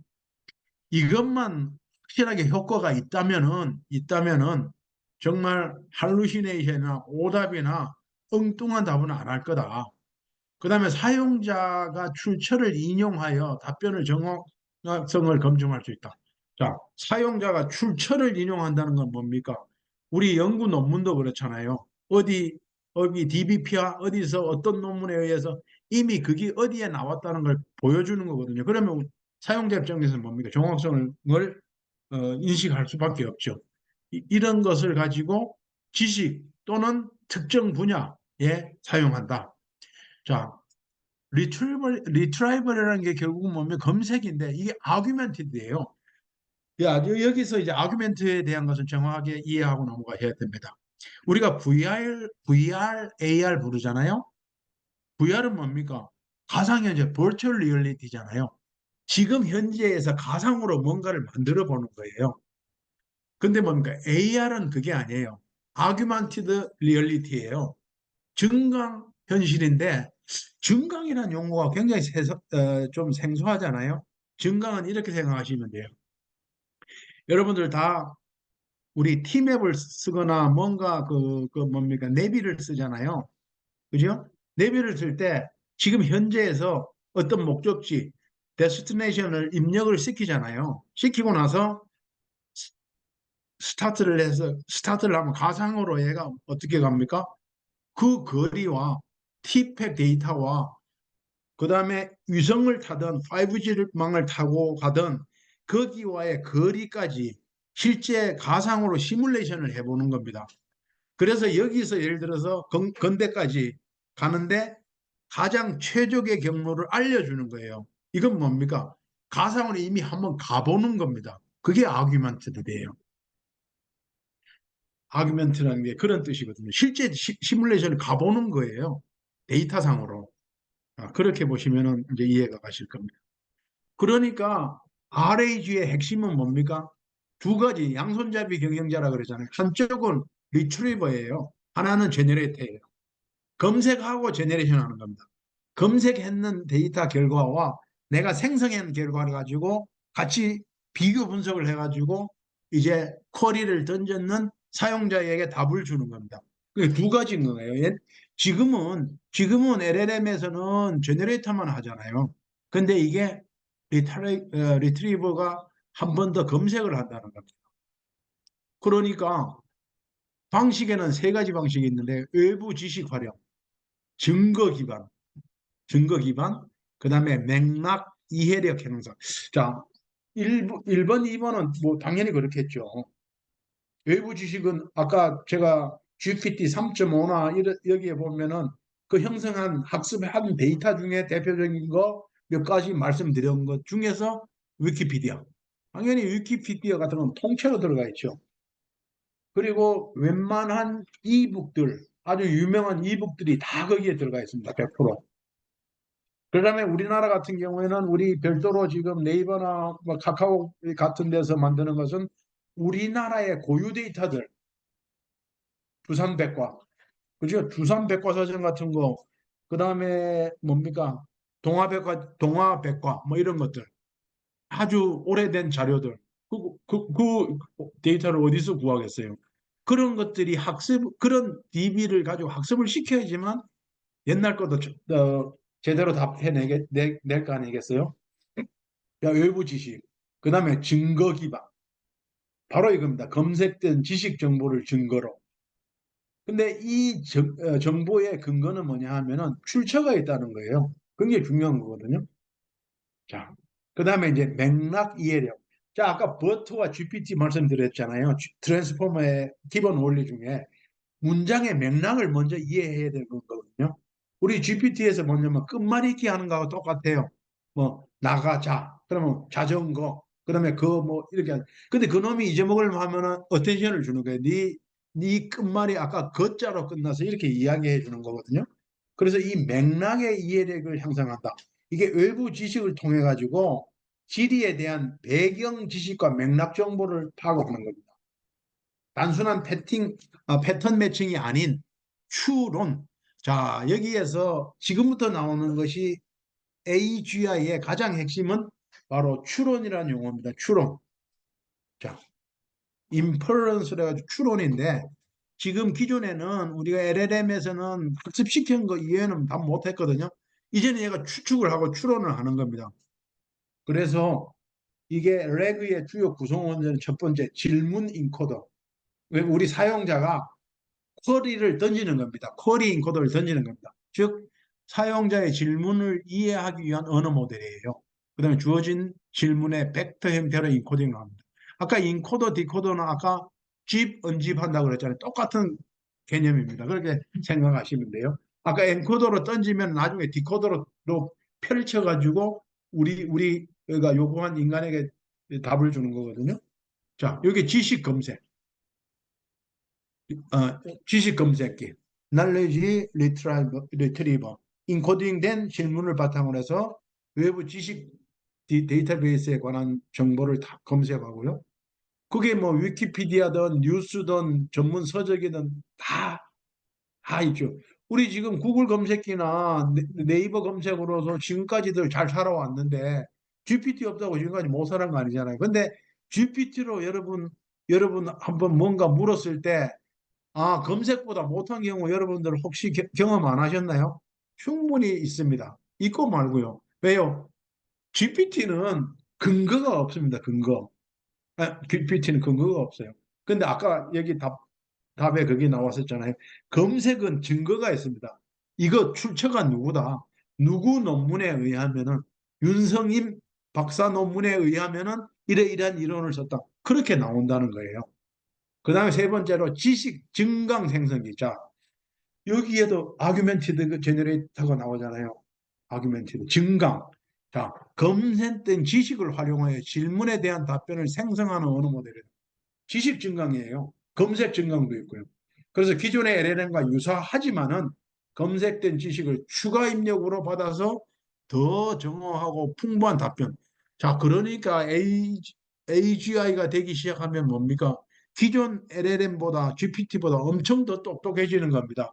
그 엄청나게 더 똑똑해진 이 레그 플러스 GPT 이것이 AGI인데 이 AGI가 만약에 이 더미 로봇 머리에 들어간다. 그러면은 사람보다 훨씬 더 똑똑하겠죠. 그래서 레그에 3단계가 있습니다. 자, 쿼리를 던지고 인풋으로 쿼리를 던지면요. 하나는 이쪽으로부터 검색기에 가서 검색을 하고요. 이 검색을 하는 겁니다. 하나는 LLM에서 만들어 놨는 거에 대한 답변을 주는 겁니다. 이것 플러스 검색 플러스 자 생성형 된 것, 리트레이블하고 제너레이션하고 이게 컴바인 돼 가지고 피드백을 주는 거예요. 앤서를 주는 겁니다. 그러니까 뭡니까? 이제는 GPT가 기존에 학습시킨 LLM에서 답을 받는 것이 아니고 인터넷에서 검색했는 거 플러스 자기가 랭귀지 만들었는 거 같이 컴바인 해가지고 우리 사용자인데 주니까 얼마나 더 정확도가 높아졌겠냐는 이야기입니다. 그래서 작동 방식은 이겁니다. 데이터 프리퍼레이션 하고 그 다음에 인덱스를 찾고 그 다음에 여기 인포메이션을 리트리버를 하고 나서 이게 이제 검색을 하는 거예요. 그 다음에 LLM에서 만드는 것을 우리에게 피드백을 준다. 자, 여기에서 이제 조금 공학적인 내용이 많이 들어가는 경우에는 그러면 교수님 RAG와 파인 튜닝이 뭐가 틀립니까? 이렇게 묻는 경우가 있어요. 파인 튜닝은 뭡니까? 말 그대로 미세 조정을 하는 거거든요. 이것은 파인 튜닝은 LLM GPT에서 하는 거예요. 레그는 아예 검색 엔진에서 하는 거예요. 그건 완전히 틀린 겁니다. 검색 레그에서는 뭡니까? 처음에 쿼리를 질문을 던지면은 거기에 라벨링 돼 있는 이게 언론에 관한 거다 아니면 수학에 관한 거다 자기 라벨 따라 찾아가는 거거든요. 이 검색 엔진에서. 근데 파인 튜닝은 기존의 LLM 구조에서 예를 들어서 품질 검사를 하는데 검사 기준을 두께가 1mm 오차 이내 1mm 오차 이상 나는 건 불량으로 해라. 그럼 1mm를 계속 미세 조정으로 파인 튜닝을 시켜줘야 되는 거예요. 자, 그러니까 이제 그런 차이점이 있고요. 그러면은 이제 이겁니다. 검색 증강 생성과 파인 튜닝은 이겁니다. 정의는 자 RAG는 최신 외부 데이터에서 적절한 문서 검색, 답변을 생성해서 LLM 모델의 정확성과 신뢰성을 향상시킨다. 그죠? LLM이 부족한 게 있으니까 RAG를 더 추가시키는 거예요. 파인 튜닝은 뭐냐면은 사전 학습된 모델에 각각 개별 범위인 특화 데이터를 추가 학습시키는 겁니다. 추가 학습. 아까 말씀드렸던 거고요. 뭐 이점 이런 건 뭐다 있겠죠, 당연히. 그래서 이것도 RAG도 세 가지 패러다임이 있습니다. 패러다임이 있는데 세 가지는 뭐냐 하면은 이 지금 RAG 같은 경우는 아마 6월 지금 7월이죠. 6월 달부터 계속 언론에 나오고 오픈 AI도 그렇고 MS도 그렇고 모든 빅테크 기업들이 RAG를 계속 다루고 있습니다. 그래서 여러분들이 이 시간 이후부터 계속 아티클을 보다 보면 RAG가 계속 나올 거예요. 이게 조만간에 완성품이 나올 것이다. 그래서 보면은 이 세 단계로는 나이브, 그 다음에 어드밴스, 그 다음에 모듈 레그가 나오는 겁니다. 이거는 요 나이브는 기본이에요. 아주 기본 모델. 그래서 유저 쿼리를 이렇게 던지면 뭡니까? 여기 다큐멘트부터 찾는 거고요. 기존에 있는 다큐멘트에서 찾아서 이 프롬프트를 던진 LLM에 던지는 아주 기본적인 거고요. 여기는 뭐냐면 이 나이브보다도 더 어드밴스드 되는 놈은 뭐냐면 이게 있다는 거예요. 풀이 리트라이벌을 한다는 겁니다. 먼저 검색을 해본다는 거예요. 그리고 포스트 리트라이벌을 한다는 겁니다. 이후에 또 검색을 한다는 겁니다. 요 두 개가 추가된 거예요. 모듈은 각 카테고리별로 이거를 다 다시 하는 겁니다. 그러니까 굉장히 뭡니까? 기본적인 거, 조금 더 그 고급형, 그 다음에 모듈형 이렇게 세 가지로 나누고요. 그게 무슨 차이가 있냐? 가장 간단한 검색, 생성. 이거 뭡니까? 고급 검색. 여기에서는 차이점은 딱 이겁니다. 검색 방법 중에 얘는 간단한 키워드 기반 검색, 얘는 바이엔코더 해가지고 아까 뭡니까? 프리 리타이어블, 포스트 리타이어블을 한다는 겁니다. 두 번. 그다음에 얘는 뭡니까? 말 그대로 모듈 레그예요. 모듈식. 예를 들어서 카테고리별로 하는 거예요. 예를 들어서 수학이면 수학, 법조문이면 법조문. 각 카테고리별로 모듈이 만들어져 있다는 겁니다. 복합도는 당연히 뭐 낮고 높고 있겠죠. 자, 사용 사례가 이런 겁니다. 바로 간단한 Q&A, 기본 정보 검색. 이거는 복잡한 거. 이거는 향상된 문서 검색. 뭐 이런 것들. 자, 여기에서 이 봇에 쓰는 경우, 나이브는 간단한 챗봇. 이거는 엔터프라이즈에 쓰인다. 그래서 대부분들이 초기에는 나이브 형태로, 그 다음에 아마 곧 이제 어드밴스로 다 들어올 겁니다. 자, 이만큼이 지금 와 있고요. 자, 여기에서 이제 추론이 들어갑니다. 자, 이거 보시면은, 여기에서 보시면은, 그림을 이렇게 그려놨습니다. 이쪽 부분이 프리 트레이닝이에요. 먼저 학습 훈련을 시켜 놓는 거고요. 요게 파인 튜닝이고요. 여기 인퍼런스에 이게 추론입니다. 추론은 그럼 결국 뭡니까? 프리 트레이닝하고 파인 튜닝하고 같이 믹스드 되는 겁니다. 믹스드. 그래서 여기 아규멘테이션 스테이지 해가지고 파란 거 있잖아요. 파란 거. 이게 증강으로 증강 검색이 이루어져야 된다는 얘기예요. 이게. 그래서 이게 아직까지는 완성 단계는 아니지만은 이제 이렇게 됐을 때 파인 튜닝과 여기 이게 프리 트레이닝 됐는 것이 컴바인 됐을 때 우리가 얘기하는 인퍼런스 추론까지 가능하다는 얘기입니다. 추론. 그래서 AGI는 추론까지 가능하다는 거예요. 이게 어제 기사입니다. 어제 기사는 제가 그냥 긁어왔는데요. AGI 어디까지 왔나? 그래서 오픈 AI의 움직임, 오픈 AI보다 더 빨리 움직이는 데도 상당히 있습니다. 팩트는 뭐냐 하면은 오픈 AI가 큐스타라는 프로젝트를 하고 있었는데 그것이 이제 스트로베리라고 업데이트를 했습니다. 여러분들이. 근데 이게 코드명 스트로베리, 이게 내부 프로젝트예요. 이 프로젝트를 누가 주관했냐면은 여기 개발자의 핵심 인물 중에 한 사람, 알고리즘 쪽에 이거 알리아 수츠케버가 이제 오픈 AI에 있다가 나갔어요. 나가가지고 자신의 AI 스타트업을 만들었습니다. 근데 이네들도 이걸 한다는 거예요. 이거를. 그죠? 여기에서는 뭐냐 하면은 사용자의 쿼리에 대한 답변을 여기 나오잖아요. 생성뿐이 아니라 심층 연구, 딥 리서치. 그게 심층 연구가 되니까 뭡니까? 나중에 추론까지 가능하게 되는 겁니다. 즉 뭐냐 하면은 뭐 복잡하게 생각하실 필요 없이 AGI가 뭐냐? 딥 리서치, 인터넷 자율 탐색, 추론, 계획까지 할 수 있는 기술. 이게 AGI다. 이게 답입니다. 그래서 범용 AGI 달성을 위해서 오픈AI가 내부적 추진해온 큐스타 프로젝트가 스트로베리로 업데이트 됐고, 지난 5월 GPT-4o 공개 이후 오픈AI가 새로운 AI 모델에 관해 철저히 보안 유지를 했다. 이게 엔트로피기의 클로드 3.5 소네트 이거를 공개하면서 뭡니까? GPT-4o보다 성능이 훨씬 더 낫다고 나옵니다.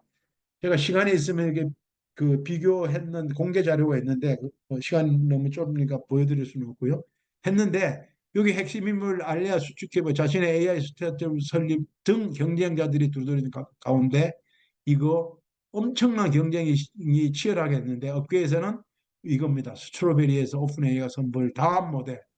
자, GPT-4o, GPT-4o, 그 다음에 미니 버전, 그 다음에 GPT-5. GPT-5는 AGI가 아니겠나 하는 추측도 해볼 필요가 있습니다. 자, 그래서 AI 한계를 넘는 AGI. 이건 조금 빨리 가겠습니다. 그러니까 우리 처음에 많이들 우리 다뤄왔잖아요. ANI, AGI, ASI. ANI는 우리 말 그대로 내로 AI 썼어요. 특정 분야. 지금 우리가 다루는 AGI. 지금 챗GPT의 다음 버전, 추론까지 되는 아까 레그가 포함된 것이 바로 AGI라고 보셔도 큰 무리는 없습니다. 그 다음 아주 똑똑한 정말 사람보다 더 똑똑한 ASI 시대. 그래서 이 레벨을 만들었던 거예요. 이거 지금 ANI. 뭐 이것은 우리 의료 쪽에는 뭐 수술하는 로봇들 다 이겁니다. 그 다음에 스마트 팩토리에 쓰고 있는 것들은 다 ANI입니다. 스마트 팩토리에 들어가는 AI는요, IBM을 따라갈 자 없습니다. IBM. 지금 아마 산업군에 적용되는 AI 중에서는 IBM 왓슨 기반으로 된 스마트 팩토리 AI들은 다 IBM 겁니다. 레벨 2에 이게 이제 AGI예요. 우리가 일반이라고 하는. 그 다음에 ASI 이렇게 보고 있는데 여기 레벨 2에서 이제 AGI를 다룰 때가 됐다. 오래전에 나온 건데요. 이 구글에서도 이미 이렇게 나왔던 자료입니다. 초인공지능 구분 기준을 공개했는데 챗GPT는 레벨 1, AGI 레벨 2, 3 정도 되겠다. 이겁니다. 레벨 1은 그래 이머징입니다. 여기에 정의된 내용은 이머징 내로 AI다. 여기에는 고파 뭐 이런 것들이 가장 주류를 이룬다. 그래서 이머징 AGI 중에서는 챗GPT, 오픈AI 거 뭐 이런 식으로 정의되는 거고요. 레벨 2, 레벨 2는 뭡니까? 이게 아주 유능하다.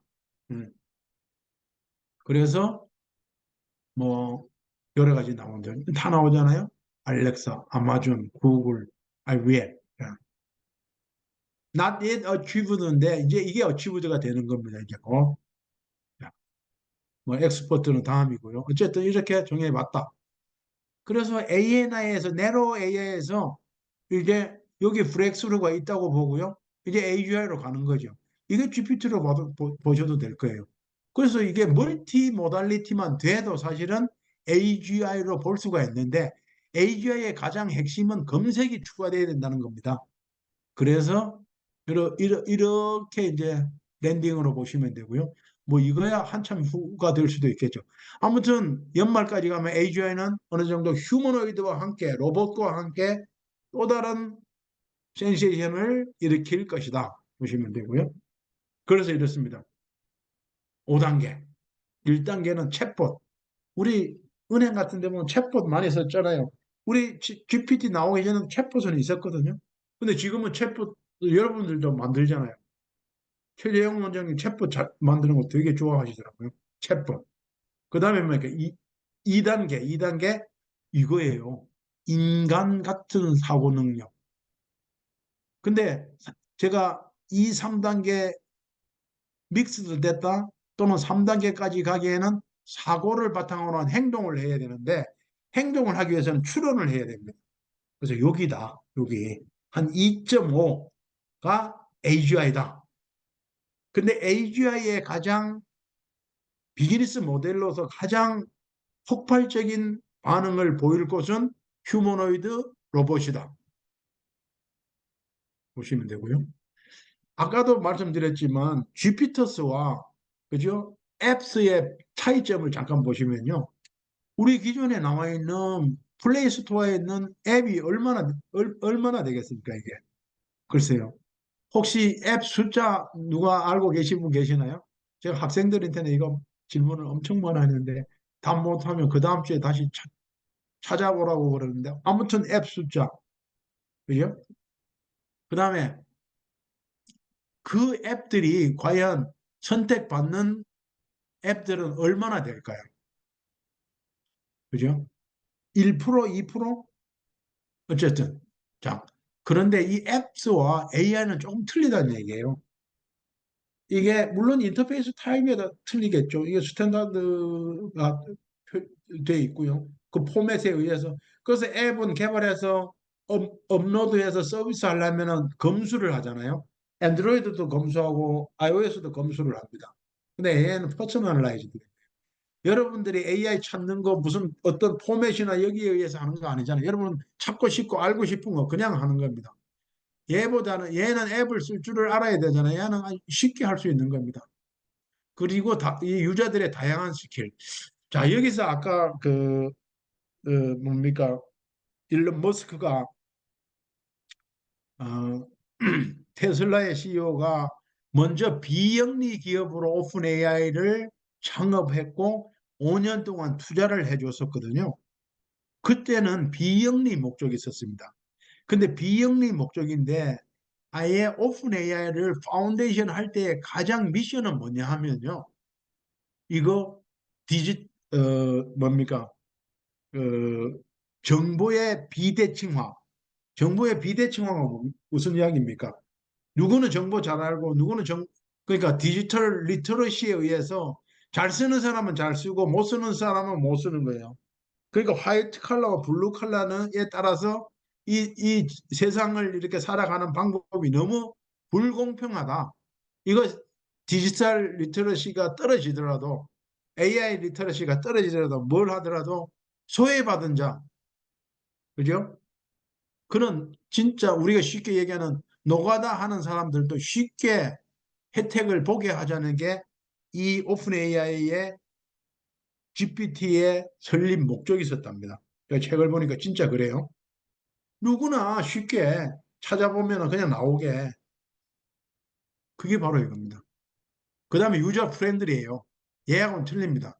얘가 디자인 투 인더스트리의 리ኳ이먼트예요. 그죠? AI는. 자, 다양한 리터러시예요. 그죠? 이게 좀 틀립니다, 이게. 그러니까 AI와 주피터스와 앱은 이런 출발점부터 틀린 겁니다. 그러니까 글을 쓸 줄만 알면은 물을 수가 있잖아요. 여러분들 우리 GPT 강의 여러분들 강의 많이 하시잖아요. 강의하시면서 그냥 예를 들 때 그냥 군대 간 아들에게 편지 써줘 이러잖아요. 그러니까 내가 생각하는 대로 글을 쓰면은 어쨌든 이놈이 뭔가 답을 하지 않습니까? 근데 검색은 안 그렇잖아요. 검색은 어느 특정 분야를 좀 알아야지만 거기에 맞게 검색을 넣어야지 비슷한 검색 데이터가 나오지. 아예 생뚱맞은 것은 그냥 무슨 뭐 잃어버린 뭡니까 미아 찾기 그런 거 나오잖아요. 그 차이입니다, 바로. 자, 그러면 AGI와 내로 AI의 차이점 한번 보셔야 돼요. 특수 목적, 한정된 직업, 특히 의료 분야, 인간과 유사한 지능 수준. 지금은 아니지만 뭡니까? 검색이 추가되면 이건 거죠. 자, 여기서 학습, 이해, 추론, 문제, 인간의 전반적인 기능. 자, 이게 지금 추론이 안 된다 그랬잖아요. 추론. 특정 작업에만. 다양한 분야에나 유연하게. 인간과 같은 수준. 제한된 데이터로부터 일반화된 지식을 학습하고 새로운 상황. 그죠?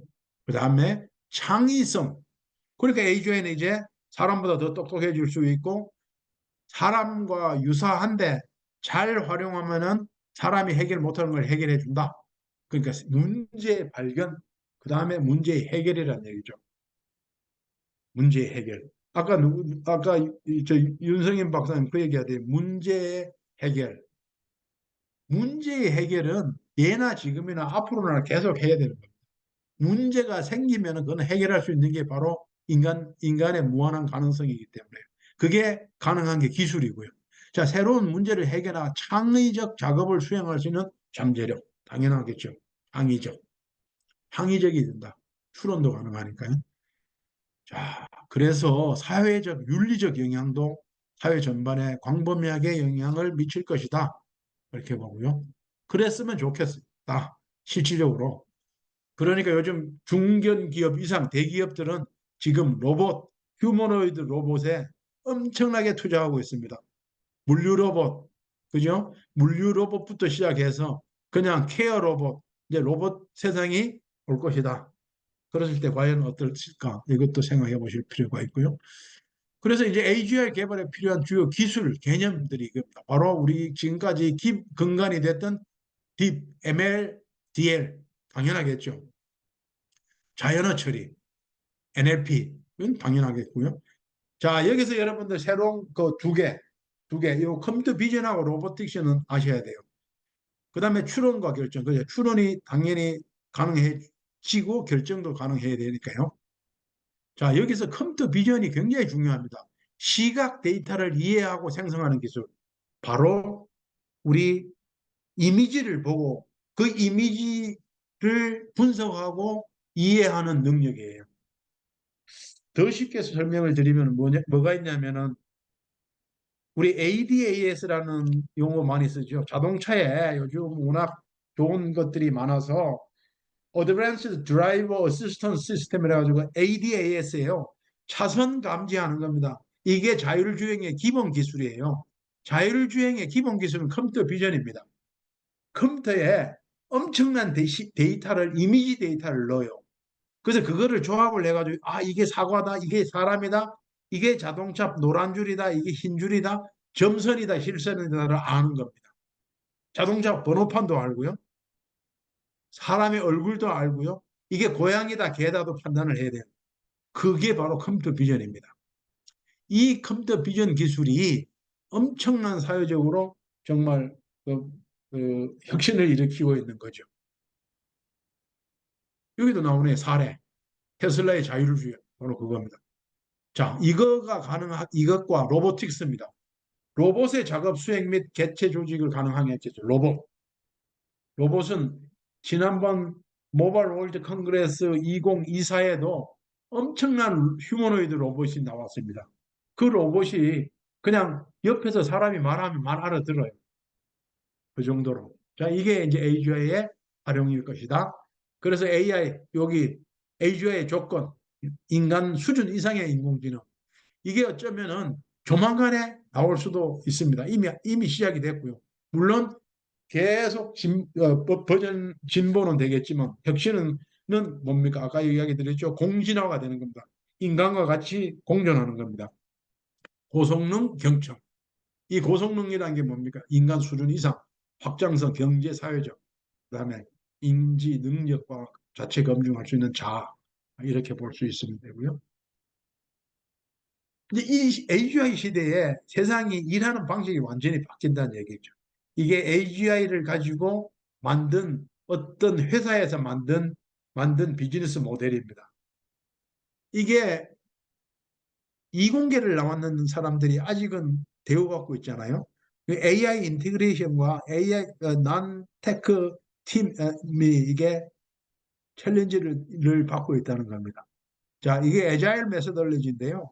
소프트웨어를 개발하는 사람들은 애자일 방법론이라는 방법론을 썼습니다. 애자일 방법론이라는 게 뭔가 순서대로 하는 거예요. 그 중에서 가장 대표적인 게 워터풀 방법론이라고요. 우리 폭포수라는 겁니다. 물을 보면 툭툭툭툭 떨어지잖아요. 지금까지 소프트웨어는 무슨 블락 다이아그램 그리고 코딩하고 테스트하고 그다음에 그 실제 필드 테스트하고 이랬는데 그 단계 다 없애버리고요. 그래 했다가 결과물이 안 좋으면 시간 다 낭비하잖아요. 그래서 요즘 애자일 방법론이 스타트업 기업들에 다 쓰고 있는 건데요. 그게 뭡니까? 애자일 방법론은 뭐냐면 MVP, 미니멈 바이어블 프로덕트 해가지고요. 기본 기능만 프로토타입으로 구축을 해가지고 일단 테스트부터 먼저 해보자. 그 테스트가 잘 되면은 그놈을 다시 보완하거나 더 자세하게 튜닝을 하면 되는 거지. 워터풀 방법론으로 하다 보면 시간 다 까먹고 결과가 안 좋으면은 나싱이다 이거죠. 그래서 요즘 쓰는 방법이 이겁니다. 그래서 이것들은 완전히 이 비주얼 UI 센트릭으로 가고 있다는 거예요. 그러니까 테크놀로지 기반으로 하는 사람들은 이제 AI 인티그레이션에 능한 사람들에게 당할 것이다 아니면 질 것이다. 그래서 여기 아홉 가지 이 모듈을 냈는데 여기 시너지 부분, 이게 인간과 AI 시스템이 작업을 함께 한다는 거예요. 아니, 팀을 이루는데 기존에는 사람과 사람이 모여 팀을 이뤘었는데 이제는 인간과 AI 시스템이 정보를 공유하고 진행 상황을 추적할 수 있게 된다. 이게 협업 툴이라는 겁니다. 이게 플래시팀, 인간과 AI 간의 동기화된 협업 가능하게 만든 플랫폼과 도구. 이게 미국의 어떤 스타트업에서 이미 나왔습니다. 이게. 그다음에 태스크 퓨전, 인간과 AI 에이전트 간의 작업을 각각의 장점과 능력에 따라 조절하고 할당할 수 있는 시스템. 이 모듈이 나왔다니까요. 그다음에 차트 플로우 해가지고 인간이 자연언어를 사용하여 AI 시스템과 작용할 수 있는 사용자 인터페이스, 음성과 글, 세상에 이런 것들이 이미 나와서 어떤 기업에서 개발해서 이제 어나운스 하기 직전입니다. 그래서 저희가 가져와 봤습니다. AGI 시대의 슈퍼워크란 바로 이거다. 어떻게 보면 엄청난 위협, 뭐 기존에 우리가 AI 시대에는 뭐가 없어질 것이다 했는데 그거보다 더 파괴적일 것이다. 오늘 뭐 넘어가겠습니다. 이게 엔비디아의 댄슨 황이 이제 AGI 시대에 어, 로봇을 얘기합니다. 휴머노이드 로봇이 이렇게 갈 것이라는 건데 이건 뭐 보기에는 너무 많이 갈 것 같고요. 자, 자, 아까 말씀드렸던 LLM과 SLLM, SLLM의 강자 메타. 이거는 모듈 아, 아주 라이트한 모델인데도 엄청난 성능을 가지면서 충분히 할 수 있다는 것을 충분히 말씀드리려고 했는데 시간이 이제 15분밖에 안 남았기 때문에 요거 라마 3에 대한 건 여러분들 아실 거니까요. 이미 라마 3는 얼마 되지 않은 매개 변수를 가지고도 충분히 쓸 수 있을 만큼 이 정도로 이미 이 정도 점수가 나왔는 겁니다. 라마3가. 근데 재밌는 게 라마2를 가지고 이미 온 디바이스에 서비스를 하고 있습니다. 그럼 스킵하고 넘어가겠습니다. 시간이 안 돼서. 자, 라마3. 그러니까요. 이거 보세요. 라마3. 자, GPT-4나 클라우드3에 비해 달리 비용이 적게 드는데 상업적으로 이미 무료로 쓰고 있고요. 그만큼 업계 1위까지 올라갔다는 거예요. 자, 라이센스 제약상 요 상업용으로 쓰는 데만 일부, 나머지는 이것보다 GPT-4보다도 라마3 이 정도의 파라미터 가지고도 성능 충분하다. 이 얘기입니다. 넘어가겠습니다. 라마3 폰에서 구현되는 게 이게 실질적으로 이 정도로 잘 돌고 있고요. 자, 넘어가겠습니다.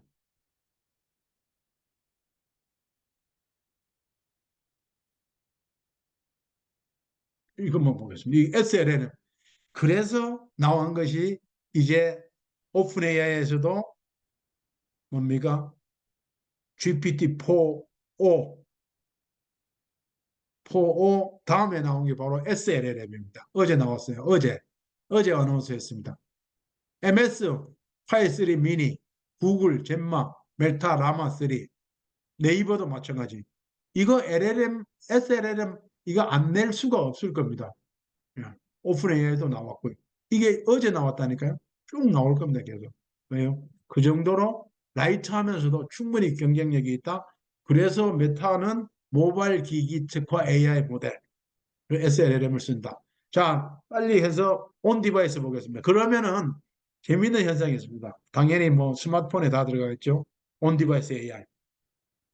온 디바이스 AI 보시면요. 자, 이게 핵심입니다. 잘 보시면요. 자, 기존에는 이겁니다. 기존에는 구조가 이 네트워크가 클라우드 서버에 다 들어가 있었어요. 메타나 MS나 오픈 AI 다 이거. 여러분들 지금 오픈 AI의 챗 GPT를 쓰면은 쿼리를 던지면은 지금 그게 네트워크 타고 미국까지 미국 오픈 AI 서버까지 갔다 오는 거예요. 자, 근데 이게 피지컬한 이게 디스턴스가 있어가지고 이 레이턴시가 있습니다. 이게 딜레이. 어떤 경우는 저 프롬프트 하나 던지면은 깜빡깜빡 하면서 한 1분까지도 기다리는 게 있을 거예요. 근데 이거 경쟁력이 있었어요, 이제는. 그러니까 제주는 AI가 부르고 돈은 클라우드 회사가 번다고 그랬습니다. 지금 모든 프로젝트 하는 게 전부 다 클라우드 베이스로 하고 있습니다. 사스나 아스 AI as a 서비스로. 그런데 이렇게 바뀌는 겁니다. 이게 엣지 컴퓨팅으로 바뀌는 거예요. 여기에 엣지 서버가 따로 있는 겁니다. 왜요? 이게 이제는 경쟁의 핵심인 겁니다. 왜요? 이게 온 디바이스에 다 로컬 프로세싱이 되니까요.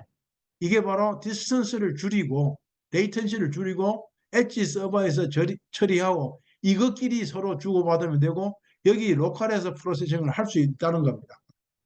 그래서 온 디바이스가 중요하다. 이렇게 되는 이유는 바로 보안입니다. 보안. 여러분들 만약에 이 서버에서 아니 MS에서 아니 구글에서 구글 서버에서 여러분들의 생체 데이터 여기 웨어러블 디바이스에서 나오는 여러분들의 생체 데이터를 애들이 다 보고 있다면 얼마나 끔찍하겠어요. 바로 그겁니다. 이게 바뀌는 거예요. 그러니까 뭔가 삼성 AI 플랫폼을 가우스를 공개했습니다. 이게 LLM입니다. 그리고요, 여기 인텔도 자기들이 NPU. 자, 이제는 PC에도 인텔 프로세서에 AI NPU가 들어간다는 겁니다. 그래서 AI 디바이스 SLM과 LLM 이거는 뭡니까? 기존의 클라우드 업자들, 요거는 AI 디바이스 업자들. 디바이스는 데이터 판단은 디바이스에서 하고 빅데이터는 클라우드에서. 자, 그러면서 모든 엣지 AI, 자, 오븐에도 전자레인지 모든 데이터는 로컬 프로세싱을 할 수 있게 한다는 겁니다. 구글도 마찬가지잖아요, 지금. 이번에 나왔는 삼성 G 플립에도 들어가 있고요. 이게 제일 먼저 나온 코파일럿 플러스 PC입니다. 이게 SLLM이 들어가 있어요. 애저 클라우드에서 사용하는 이거 PC, MS와 합작품 AI PC인 거죠. 이게 바로 북포 엣지입니다. 기존에 인텔 프로세서 안 썼어요. 갤럭시 뭡니까? 이거 AI 전용 스냅드래곤 X 엘리트라는 걸 썼습니다. PC 하면 인텔이나 AMD 다 썼잖아요. 얘네들이 이래 들어가면서 이 자체가 이제는 뭡니까? AI가 되는 거예요. AI PC가. 그러다 보니까 이게 라이트 버전 SLLM이 뜨기 시작할 수밖에 없고요. 아, 여기 나오네요. 작업에 70억 개의 매개 변수. 1750억 개 이런 것은 이게 70억 개 매개 변수 가지고 라마2만 가지고도 충분히 모바일 AI 특화된 모바일 기기의 기능을 구현한다. 이게 7월 10일 날 이게 실시간으로 제가 우리가 뭐 여기와 같이 일을 하니까 언팩 행사를 여기서 봤는데요. 이게 AI 미디어와 삼성이 했던 인터뷰입니다. 여기서 뭘 하냐면 핵심은 이겁니다. 하이브리드 AI예요. 하이브리드 카는 들어봤는데 하이브리드 AI는 뭡니까? 사용자의 개인정보와 AI, 개인정보가 들어갈 수 있는 개인 디바이스와 클라우드에 들어가는 정보를 분리하는 겁니다. 두 번째는 뭡니까? 바로 이 인간 중심의 AI. 왜 그럴까요? 인간을 능가할 수는 없잖아요. AI도 인간이 쓰는 거잖아요. 그러니까 인간 중심의 AI. 사용자의 삶의 의미는 변화. 특히 보안. 그 다음에 구글 파트너십, 구글과 퀄컴과 삼성 이것을 통해 가지고 온 디바이스 AI로 실질적으로 사람들에게 실생활에서 충분히 느낄 수 있는 AI를 구현한다. 그래서 AI의 대중화를 리드한다. 갤럭시 S24부터 AI, 온디바이스 AI 들어갔죠. 이게 G 폴드 6와 G 폴드 플립 6. 저도 어제 이거 G 폴드 6인데요. 여기는 제미나이가 탑재되어 있습니다. 물론 S24에 들어가 있는 기능 다 들어가 있죠. 그래서 뭡니까? 인간 중심의 경험 제공할 것. 아까 경제라 그랬잖아요. 경험 경제는 한번 써보면은 거기에 락인이 되기 때문에 빠져나갈 수가 없습니다. 이렇게 되면은 안드로이드 폰의 그 경쟁자들, 중국 업체들 또는 이제 곧 나올 애플 아이폰이 온 디바이스에 뭐가 들어갈 것이냐 점점 더 치열해질 것이다. 그래서 모든 디바이스는 AI다. 엣지 AI다. 그러잖아요.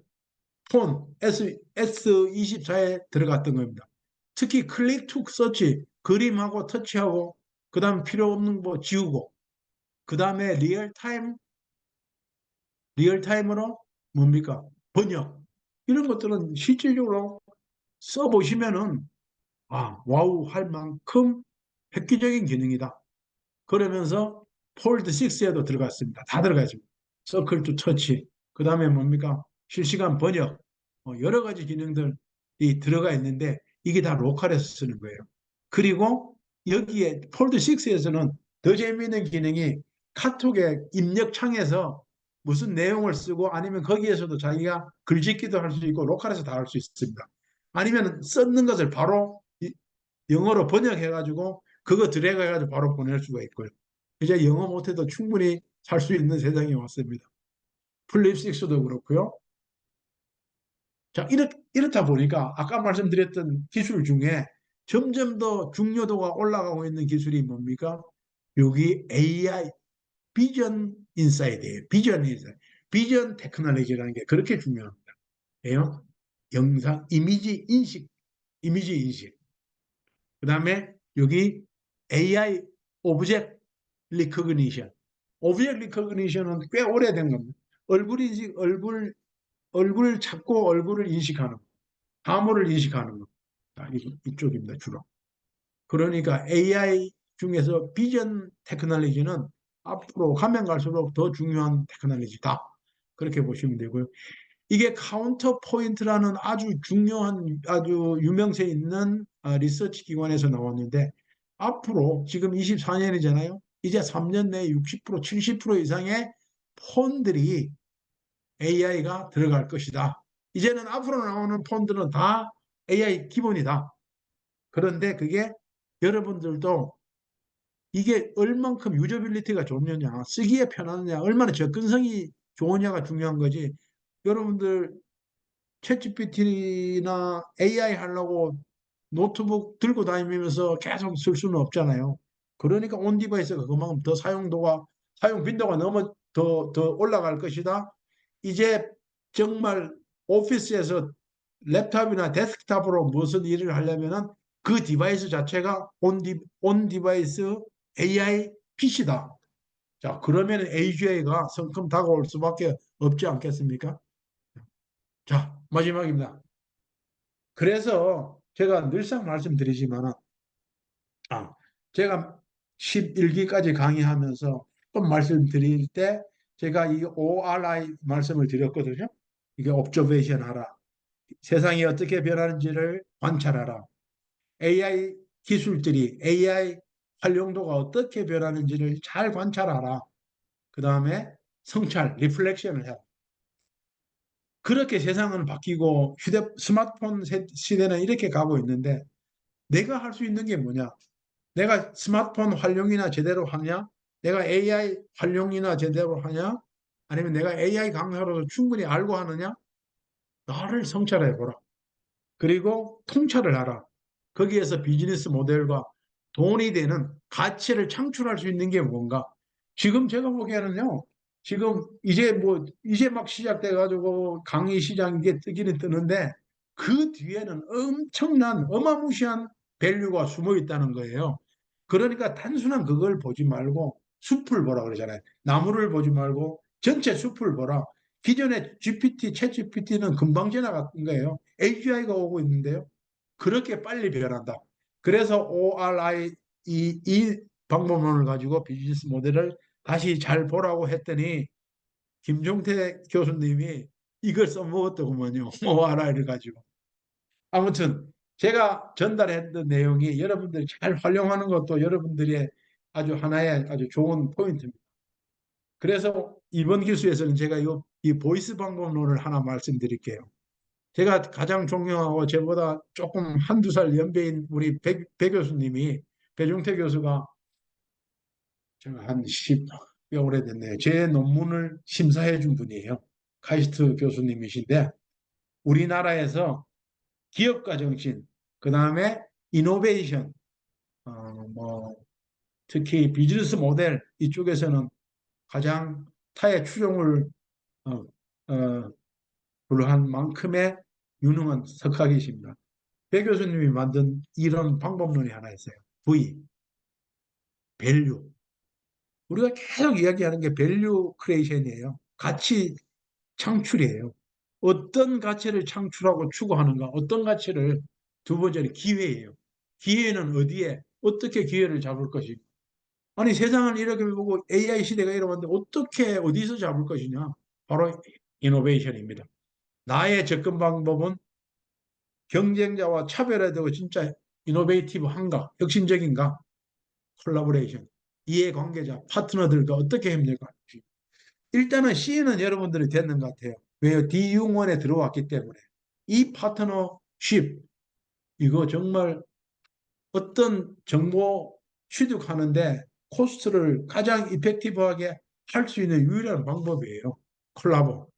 특히 또 여러분들끼리도, 어떤 여러분들끼리도 누구와 콜라보를 잘 하느냐. 이제는 콜라보 잘하는 사람이 승리하는 시대입니다. 독불장군은 절대 없습니다. 그 다음에 마지막으로 엔트러프너십, 자, 기업가 정신이에요.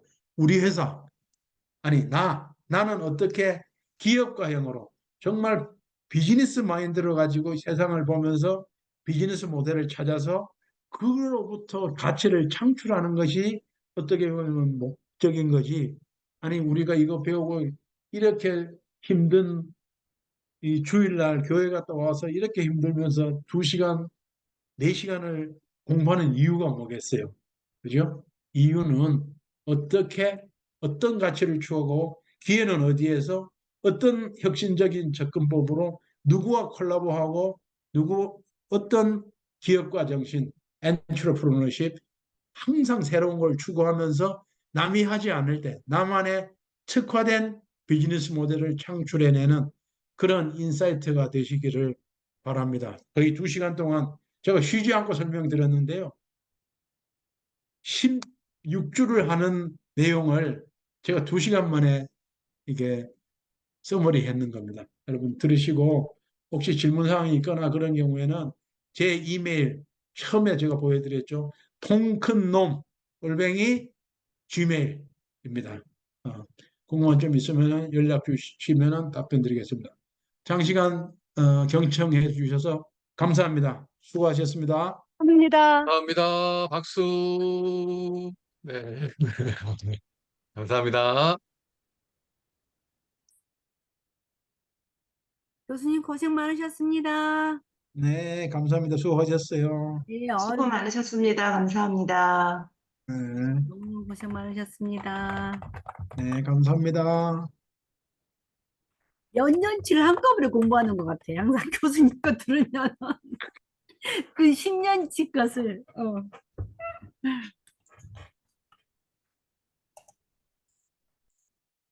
그냥 종료합니다.